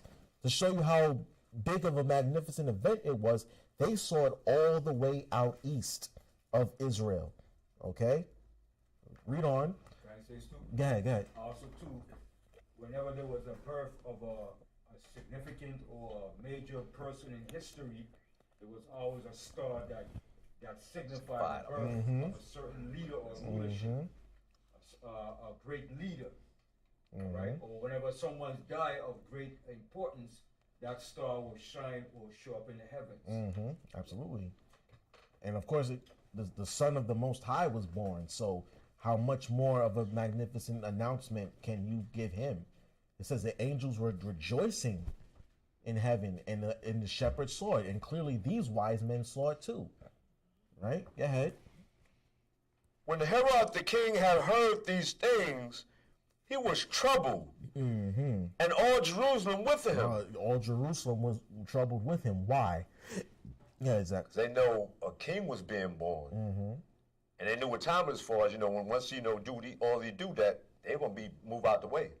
Exactly. So Herod being told or being asked, where is he that is born king of the Jews? And he's thinking to himself, well, I'm the king of the Jews. Who is this person? Right, like who's this? Who's this king of the Jews y'all talking about? I'm the king of the Jews, and he had been king of the Jews for a while at that point. Remember what I said? What did I say in the beginning of the class? He's an illegitimate king because he's not a Jew. He's not a Hebrew. He's an Idumean. Right? Go ahead, Zach. I just want to say, pertaining right quick. Pertaining as I read along, we know that he was fronting because he plotting. He want to kill. You know how we are. You're about to read that. We're gonna read that. All right. Read on. Verse 3. 3, yeah. Read verse 3 again. The book of Matthew chapter 2, verse 3. When Herod the king had heard these things, he was troubled, and all Jerusalem with him. And when he had gathered Wait, hold on. Why was all Jerusalem troubled with him? He was scared, but why was Jerusalem scared? Think about it for a second. If we're in Jerusalem, right, and we're hearing that the King of the Jews has been born, but we're scared about it, what does that say about us? If I'm right, like say in today's world, because all the people that don't believe like we believe, they're going to believe who's already in office or whoever, you know what I'm saying? That's pretty much it, yeah. What are you going to say, I ain't say all that, but that's big, man. Mm-hmm. Right, their allegiance was to Herod. We were selling, huh?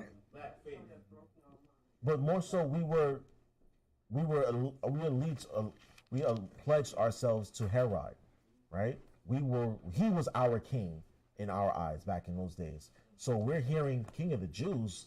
What does that mean for Herod? Is Herod going to leave us? Right? Is Herod going to be is he going to be replaced? What does that mean for us? Yeah. Oh, Trump's going back in office, and everybody's scared. What are you scared for? We already had him, and we're still here, aren't we? We're still alive, right? Go ahead, read on. Verse was at 5. No, verse 4. Yeah, verse 4. And when he had gathered all the chief priests and scribes of the people together, he demanded of them where Yahawashi should be born. Right. And they said unto him, Stop right there. And the question is, why would he gather the chief priests and the scribes? Why would he? Because they knew the scriptures. They had the scriptures. They understood. See, remember what I said earlier, verse 18, on this wise, right?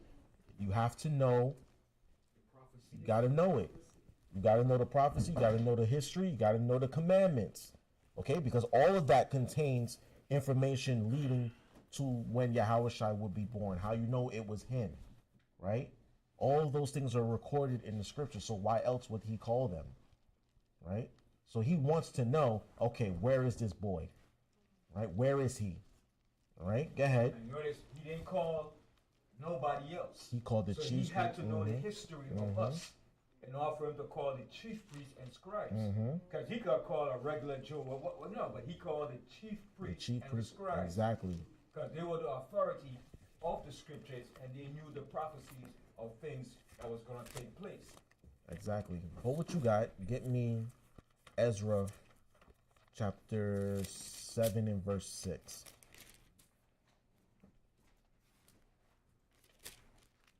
That book of Ezra, chapter 7, verse 6. Hold on. Yes, Ezra 7 and 6. That book of Ezra, in the Bible, King James Version, chapter 7, verse 6. This Ezra went up from Babylon,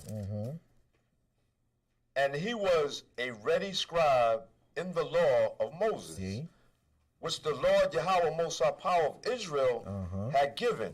Go ahead. And the king granted him all his requests, according to the hand of the Lord Yahweh, his Most High Power upon him. Right. So Artaxerxes had made Ezra a scribe, and he wanted to know our history, our records, our laws, our everything. He wanted to know everything about it. And Ezra, being a scribe, being a priest, a Levite, he understood it all. He knew it all. So when Herod wants to know, listen, where is this boy going to be born?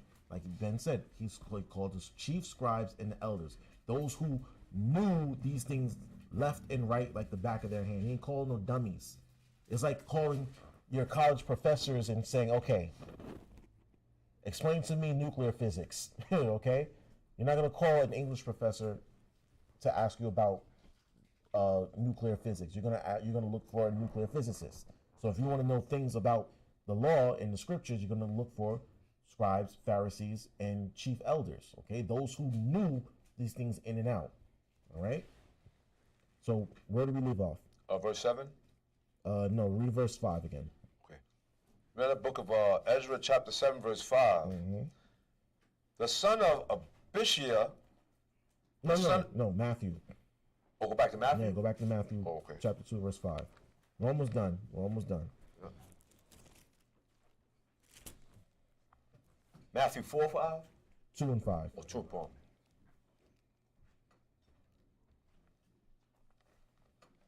The book of Matthew, chapter 2, verse 5. And they said unto him, in Bethlehem of Judea, for thus it is written by the prophet. Right, so they went diligently through the scriptures, right, to see where Yahawashi would be born, and they settled on Bethlehem, right? Go ahead. And thou, Bethlehem, in the land of Judah, art not the least among the princes of Judah. For out of thee shall come a governor that shall rule my people Israel. Right, now it's Micah chapter 5, verse 2, if you want to write that down. Micah chapter 5, verse 2. It says, Bethlehem in the land of Judah are not the least among the princes of Judah, right? Meaning, although Bethlehem is a humble place, out of Bethlehem will come the ruler of Israel. So they said, oh, he's born in Bethlehem. Okay? Real quick, a little piece of trivia. Who knows what Bethlehem means? No. That's what it's known for, but what does it actually mean? Remember, translation versus transliteration. Bayath lacham. That's how you say it in ancient Hebrew. Bayath lacham. Who knows what it means? Don't mean place of birth, do it? No. Bayath lacham. Right? Bethlehem. Who knows what? Anybody know what it means? House of bread. House of bread. Bayath, house, lacham, bread. Okay? House of bread. Write that down. Okay? Which makes sense because what is Yahawashi? The bread of life. He's the bread of life. Exactly. He's the bread that came down from heaven. So of course he would come from the house of bread. Read on. Verse 7. Then Herod, when he had privately called the wise men, inquired of them diligently what time the star appeared. Right, so he asked them, okay, when did the star appear? And they told him, oh, it appeared in such and such time, right? Go ahead. And he sent them to Bethlehem and said, go and search diligently for the young child. Now stop. He said, go and search diligently, meaning you have to go and look for him. They didn't give him an address. There was no address to give him to find Yahawashi's birth, right? To see where he was at. He said, go look for him. Okay? And then what? Go ahead. So that means they went house to house, door to door, looking and searching, man. Asking around, hey, have y'all seen, was there a newborn boy born around here named Yahawashi? Was there y'all seen his parents? Was there a birth here recently in the city? So they had to go door to door, house to house, like you said, right? Go ahead. It says, and when he have found him, bring me word again, that I may come and worship him also. See? That was a front. Nah, that's a front, exactly. We know that was a front. Because he know he's not going to come and worship him. Can you imagine Herod bowing down to a Jew? It's almost like an oxymoron, right? He's not going to do that. He's not going to bow before some Jew, right? Go ahead. When they had heard the king, they departed. And lo, the star which they saw in the east went before them. Right. Till it came and stood over where the young child was. Right, so the chariot guided them to find Yahawashi, right? Go ahead. When they saw the star, they rejoiced with exceeding great joy. Right, because they knew that the Most High was guiding them, okay? Now check this out. Here's another misconception that gets thrown out there. Read verse 11. And when they were come into the house. Into the who? And when they were come into the house. Right, they came into a house. Now, we always thought that they showed up immediately after he was born. No, that's not what happened. The wise men didn't show up right away. They came into a house, right? They were outside in the field when they showed up. They showed up in a house. So clearly, Joseph and Mary went somewhere else and had this child. They were living somewhere else at the time in Bethlehem. They rented a house or something, right? Or maybe there was finally some room for them in the inn. right? It didn't say that they were back home. It didn't say that they were there. It said that it came into a house, right? Go ahead. And when they were come into the house, they saw the young child with Mary, his mother. Right, and it said the young child. Again, we were taught that he showed up. They showed up when he was still a baby. It says he was a young child, so he was a young man at this time. Had to be at walking and talking age at this point, because it says a young child. He's not a babe anymore. Remember, Luke, it says you'll find the babe wrapped in swaddling clothes. Here it says that come into the house, they found the young child. So he's obviously grown up a little bit. Okay, read on. And fell down and worshiped him. And when they had opened their treasures, they presented unto him gifts, gold, and frankincense and myrrh. Right, now here's another misconception that has to get cleared up. How many wise men we were always taught came? Does it give you a number? Exactly, but he got 3 gifts, or 3 kinds of gifts, right? He got gold, frankincense, and myrrh. They blessed him. They gave his parents a lot of stuff, right? And this is not cheap stuff. Gold, frankincense, and myrrh. Gold, I tried This getting thing, gold. what? Giving a baby gold? Are you kidding me? What? I didn't get no gold when I was a baby. Also, pertaining to it's like when a woman have a baby shower, right? In a sense, like they bring gifts. They gave him gifts, because they obviously blessing him with lots and lots of treasures and gifts, things that his parents can use, okay, to raise him, to make sure that he has the best that life has to offer, pretty much, right? And they understand who he is. He's the king of the future king of the world. Of course, I'm going to give obeisance. I'm going to give him the best that I can, right? So he got gold and frankincense and myrrh, right? Go ahead. And being warned of the Most High Power in a dream. Now, mind you, all of this is occurring after Luke chapter 2, right? All right? When the wise men showed up, that all occurred, Luke chapter 1. After they went, down to Bethlehem, she gave birth, the shepherds showed up and all that stuff. This is all happening after that, okay? Now, verses 1 to 10 happen at the same time. Verse 11 happened afterwards, okay? Remember, they had to go and look for him. They had to go search for him. Eventually, they clearly found him, right? Go ahead. And you could prove that too, because the same Herod that was alive when he was born is the same Herod while he was still here as a young child. Exactly. And we're going to actually get into that, because Herod's about to issue a decree, okay? And we're about to see what that decree was, and y'all going to see what the timeline is. Okay. So you could say roughly, from an estimation of, in the scriptures, it was between the age of either 2 or 5. Exactly. Around that age. Exactly. Okay. Now go ahead, read on. It says, I'm sorry, against it up. In Matthew chapter 2, verse 12, and when warned of the Most High Power in a dream that they should not return to Herod, right, they departed into their own country another way. Right, so they knew, okay, the Most High told them, don't go back to Herod, because Herod's lying. He doesn't want to come and worship him. He's lying. So y'all go back to your own country, but don't go back through Jerusalem, because Herod's going to catch you, and he's going to inquire of you, and if you don't tell him where he is, he might kill you, right? So y'all, they took an alternative route to whatever country they came from. They did not go back through Jerusalem, okay? Go ahead. And when they were departed, behold, the angel of the Lord Adonai appeared to Joseph in a dream, saying, Arise, and take the young child and his mother, and flee into Egypt. Right, and flee into Egypt. Now, why did they go into Egypt? Who knows why? The Egyptians, That, right, that's true, but there's another reason why. Remember, our people are everywhere, right? We had settlements in Egypt. In fact, I want you to hold what you got. Get me 2 Maccabees chapter 1, verse 1. Okay, we had settlements in Egypt. Our people were always, remember, our people always had an affinity for Egypt. Always. Even to this day. Our people love Egypt for some reason. Egypt's a third world country run by Arabs. It is. It's a wasteland. It's a desert. And people still in love with it. 2 Maccabees 4, you said? 2 Maccabees 1 and 1. Oh, 1. We have the book of 2 Maccabees, chapter 1, verse 1.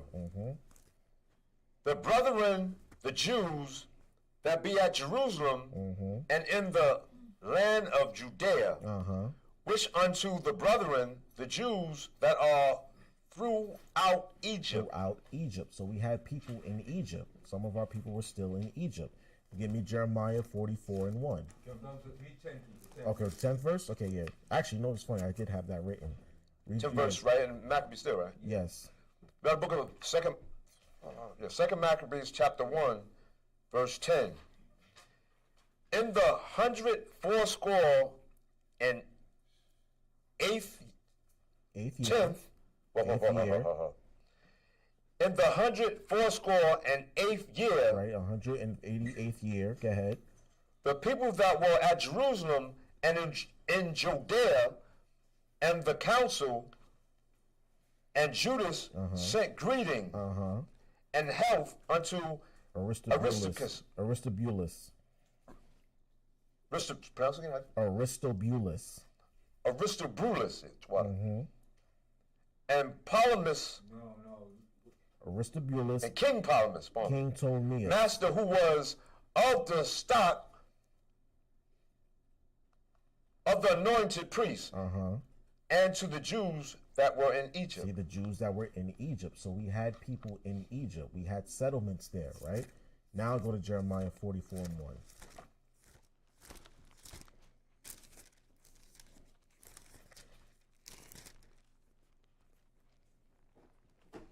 In that book of Jeremiah, chapter 44, verse 1. In that book of Jeremiah, chapter 44, verse 1. The word that came to Jeremiah concerning all the Jews which dwelt in the land of Egypt. And on the land of Egypt, right? All the Jews that dwelt in the land of Egypt, right? Go ahead. Which dwelled at Migdal and the Taphanes and at North. Right. So these are different areas where our people were. So Egypt was clearly a safe haven over there. So when the Most High told Joseph, take Yahawashi and his mom and go into Egypt, you'll be safe there. Okay? Go back to Matthew. All these eras was in the era of Lower Egypt, or the Nile Delta Valley area. Where we lived Right. when we were in captivity. And then when you read Isaiah 11th chapter, the Most High said he's going to set his hand against the second time to recover the remnant spirit that's left in Pathros and all those areas. I was actually going to go there, but for the sake of time, I skipped it. But yes, y'all can write down Isaiah 11:11, where we're going to get delivered from, and Egypt is included, okay? Because clearly our people were still there, and we went back and forth. So when he told him, go into Egypt, you're going to have, there's a settlement there, and it's not far, okay? It's just on the other side of the river, the sea. Go ahead. Go back to Matthew. That's Matthew. Yes, go back to Matthew chapter 2, verse 13. Read 13 again. Read the book of Matthew, chapter 2, verse 14. 13. Read 13 again. Read book of Matthew, chapter 2, verse 13. And when they were departed, behold, the angel of the Lord out of one appeared to Joseph in a dream, saying, arise, and take the young child and his mother, and flee into Egypt. Flee into Egypt, right? And be thou there until I bring thee word. Right. Stay there until you hear back from me. Right? Stay there. Right? Go ahead. For Herod will seek the young child to destroy him. Right. So we knew that Herod was lying. He didn't want to come worship him. He just didn't want anybody trying to usurp his throne. Right? He didn't want anybody usurping his throne. Remember, it said he was scared when those wise men came to him asking, where is he that is born king of the Jews? He was scared. So why would he come worship him? Right? Read on. When he arose, he took the young child and his mother by night and departed into Egypt. So now, again, it's the same thing when the angel appeared to Joseph the first time. What would have happened if he did not listen? If he was being rebellious, if he said, we're going to Egypt for, we good here, I'm good in Israel, why would I go into Egypt? Why would I do that? What would have happened? We don't know, right? Now, maybe the Most High would have delivered them a different way, but the fact is Joseph was obedient, right? And this is why he was born to them. He was going to be born to parents that would listen and obey, right? Now, Joseph, being the man of the family, he wakes his wife up in the middle of the night and says, listen, we got to go. We can't stay here. And she's probably like, why? And he's just like, listen, I just trust me, okay? Or whatever he told her, whatever he had to tell her to get out, and maybe Yahawashi was on board with it. I don't know. Remember, he's a young child and he's full of wisdom. So he's probably telling him, Mom, we really should leave. I think Dad is right. Right? That's a good journey too. Uh-huh. It's a worthy journey though, because like I said, what would have happened if they stayed? What would have happened, right? I don't even want to think about it. Go ahead, Zach. That's what I'm saying, right quick. But that's why, again, with the angel and everything, put that trust in them. They're so confident. So they got them confident. They just keep moving right along. Whatever word. And he said, so I'll bring you word. Right. So they're going to keep going. They're going to stay, they're going to stay there and settle there and find a house. This is our new home for the next couple, however long. And Mary's probably like, well, how long do we have to stay here? Well, until it's time to go back.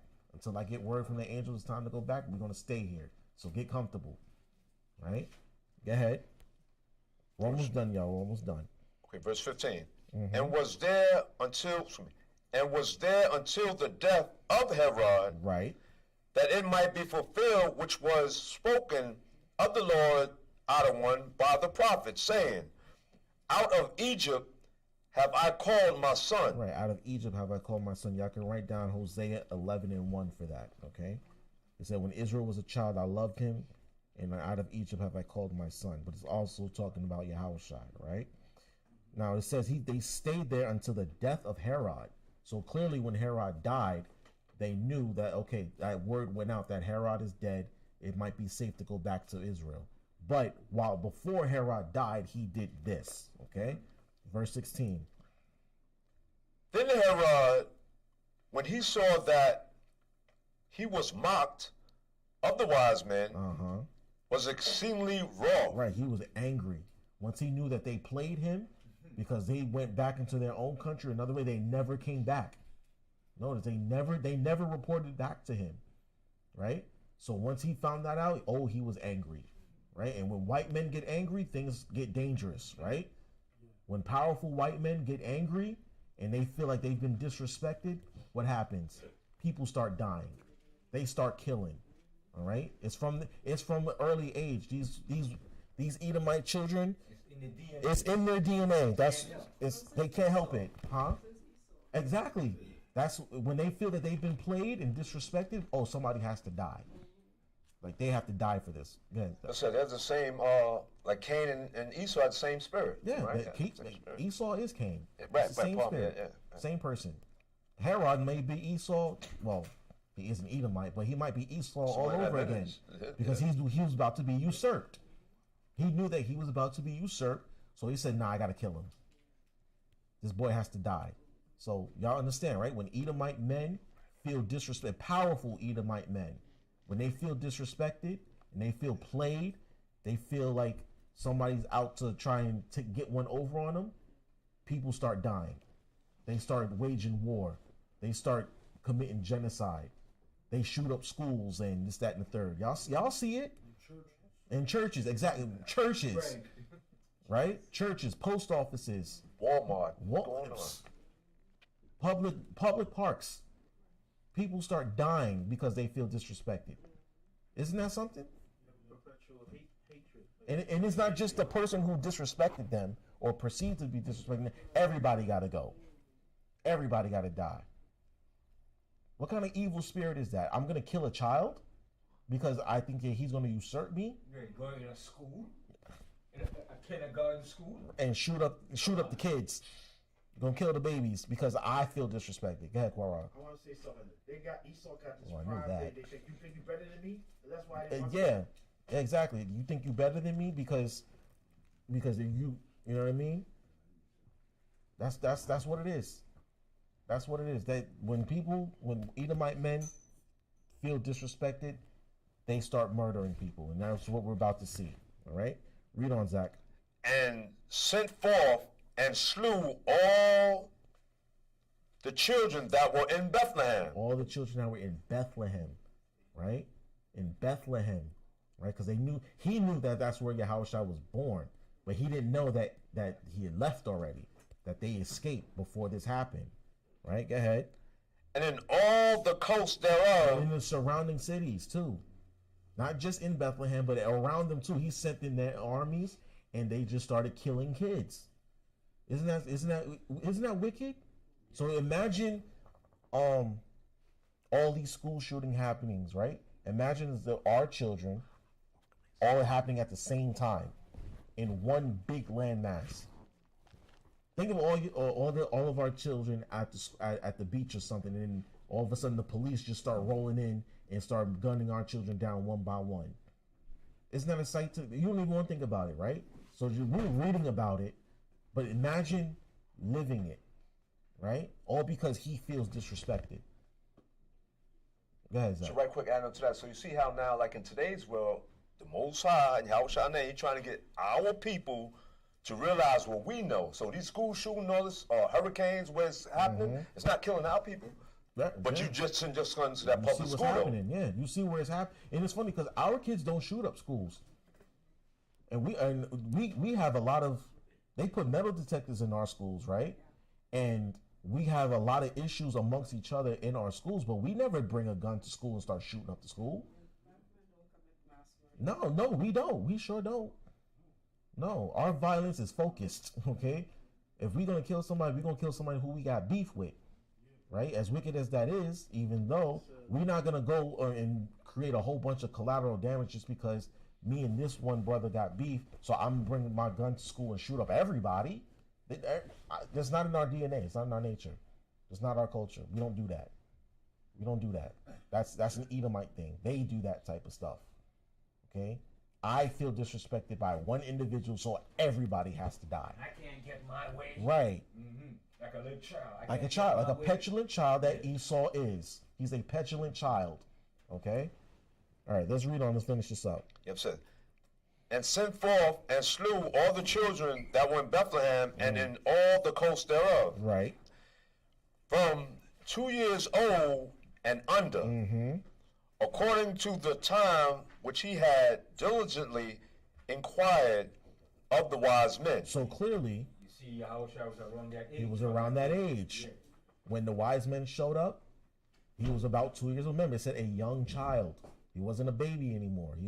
They had to go look for him. And this whole ordeal took about 2 years. Okay, this whole thing. That's why he went and killed all these 2-year-olds and under babies. You're talking babies, okay?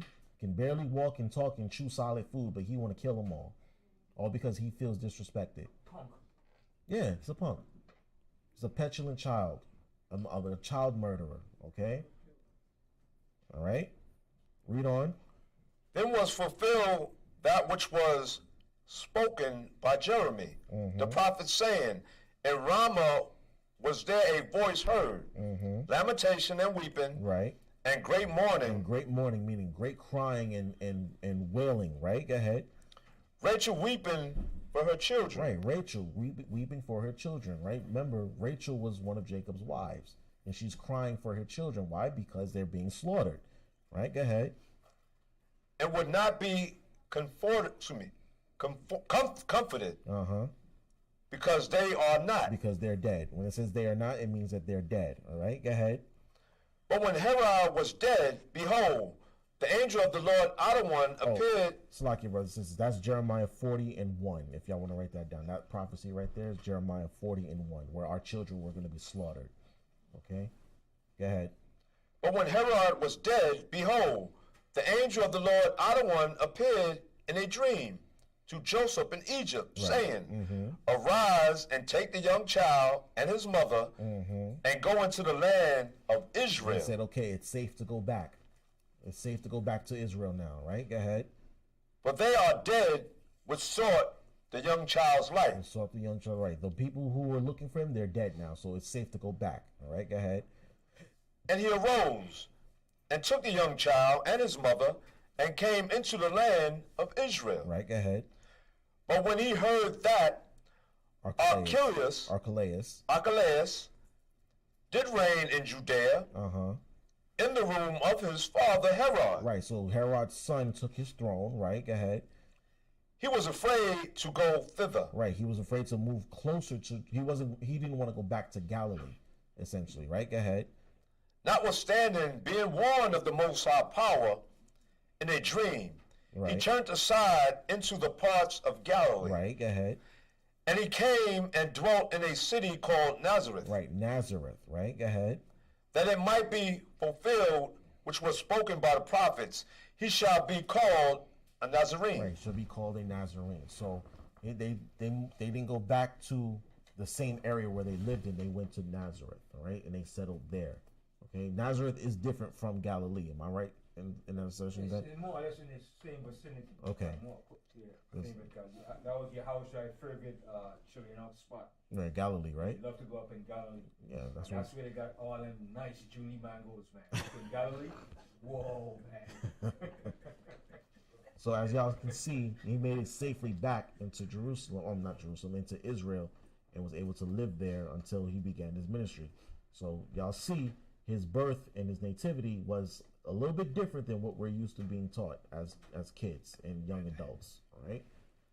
Real quick, Zach, go ahead. I just want to say, pertaining to, I don't know if this is part of the class right now, but it's definitely a good class. I want to say, you know how, like he was 2, 3 when they were looking for him, but then as he got older, and I think he was about, because I think I was a mentor class when he was like about 12 years old. Remember, because, you know, he found favor and wisdom, you know, stature, you know, increased stature. You know what I'm saying? They tried to entangle him with his talk because he was so acquisitive. But you know, yeah, that's what I'm saying. I know that's part of the class. Right? Well, they I don't think they actually knew who he was at that time. no, When he was, at 12, remember, there's a different rulership going on at the time. So the people who wanted to kill him, by the time he was 12, they probably didn't even think about it.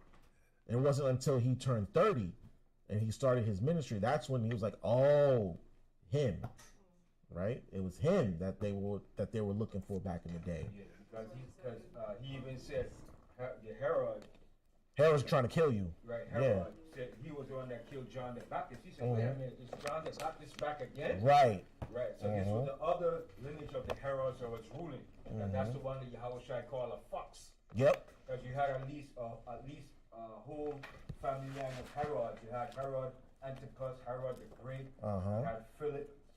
You had Herod the first, Herod the second.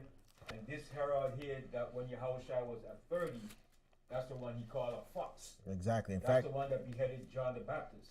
we're actually going to go there. Get me Luke chapter 13. So he knew the history too, because his father probably told him the history too. What went down when he was born too. Because remember, even that same Herod too, when he met Paul, Paul said, Herod, I know you're familiar with the history of Israel. That was Herod Antipas, I think, the second. Right. Yes, you're right. Get me Luke 13 and 31 to back up what Ben is saying. Read the book of Luke chapter 13, verse 31. The same day there came certain of the Pharisees, saying unto him, Get thee out, and depart hence, for Herod will kill thee. See? He said, look, they was trying to tell him, like, look, you better stop what you're doing, because if not, Herod's going to kill you. Right? Herod will certainly look to kill you.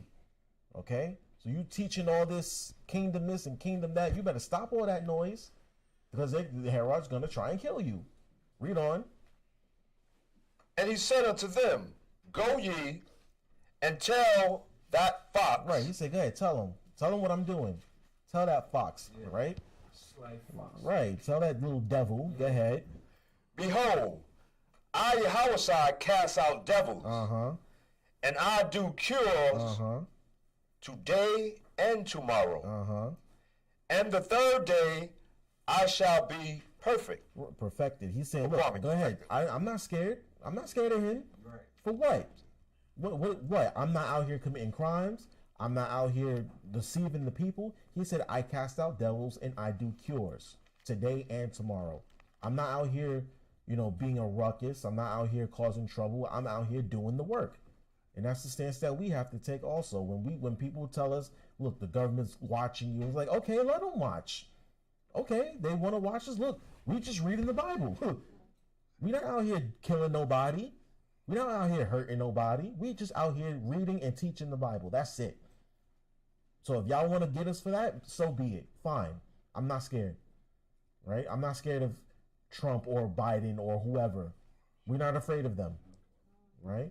And neither should y'all. Y'all should not be afraid of them when they tell you these things because they're just men. All right? Because we're not out here committing crimes. We're not doing mass murders. We're not shooting up schools, right? We're not subjugating people to slavery, right? We're not beating nobody upside the head, right?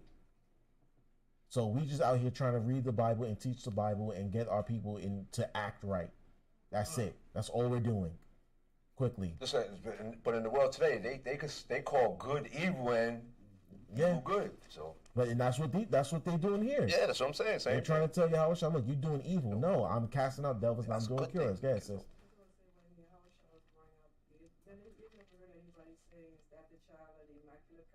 Nope, never heard of it. Exactly. That's exactly what they said. And I want you to explain number 33 for me. Verse 33? Read verse 33. Exactly. Verse 33, yeah, same book, right? Luke 13, verse 33. Nevertheless, I must walk today and tomorrow and the day following. He's basically saying, Herod can't touch me. I'm going to continue this work, and if it be so that the Father calls me today, tomorrow, or the next day, so be it. But it's not going to be by Herod's hand, right? Read on. For it cannot be that a prophet perish out of Jerusalem. That's basically what he's saying. Herod can't touch me. Okay? That's why he said, go ahead, tell him what I'm doing. Herod can't do nothing to me. I have to do this work. Right? It has to be done. Because it cannot be so that I perish out of here. Okay? Jerusalem's not going to spew me out. It's not going to be by Herod's hand. It's going to be by the Most High's hand. Right? Jerusalem cannot be without a prophet until. Exactly. And the reason why he called him a fox, because he tried to blend in amongst us and think that he was one of us. And being that he looked somewhat like us because of his mother, which was an Israelite that the Herods married into, he came up looking similar like us. He was like a tear. His father was Antipater, right? Antipater, yep. Yeah. And his mother was, what's her name? Miriam, I think. So he looked like us. He was a tear, like Yahawashi said. The tear, the wheat grew together. So he was looking at him. Yahawashi said he's a fox. And he trying to take on our heritage to be one of us. In fact, go to verse 1 in chapter 13. Read that. Same book? Yep. Luke chapter 13, verse 1. There were present at the season some that told him of the Galileans, whose blood Pilate had mingled with their sacrifices. See, they tried to blend in. Pilate, Herod, they tried to blend in and try to partake in our customs, but they were doing it wrong. In fact, they were slaughtering our people. They said that whose blood Pilate mingled with their sacrifices. So they slew people on the altar. Right? That's what they were doing to our people. They tried to blend in, and he said, no, we know who you are, you sly fox. You try to blend in with us. No, not so. Okay? Did that answer your question, sis? Okay. All right. Ben, any questions in the chat? Anything? Okay. With that, I hope y'all got something out of this. I hope y'all cleared up a little bit of the misconceptions. And I want to say shalom, shar ka'ah kana ka with day 2. Yeah, we're still in day 2. And again, stay shalom, brothers and sisters.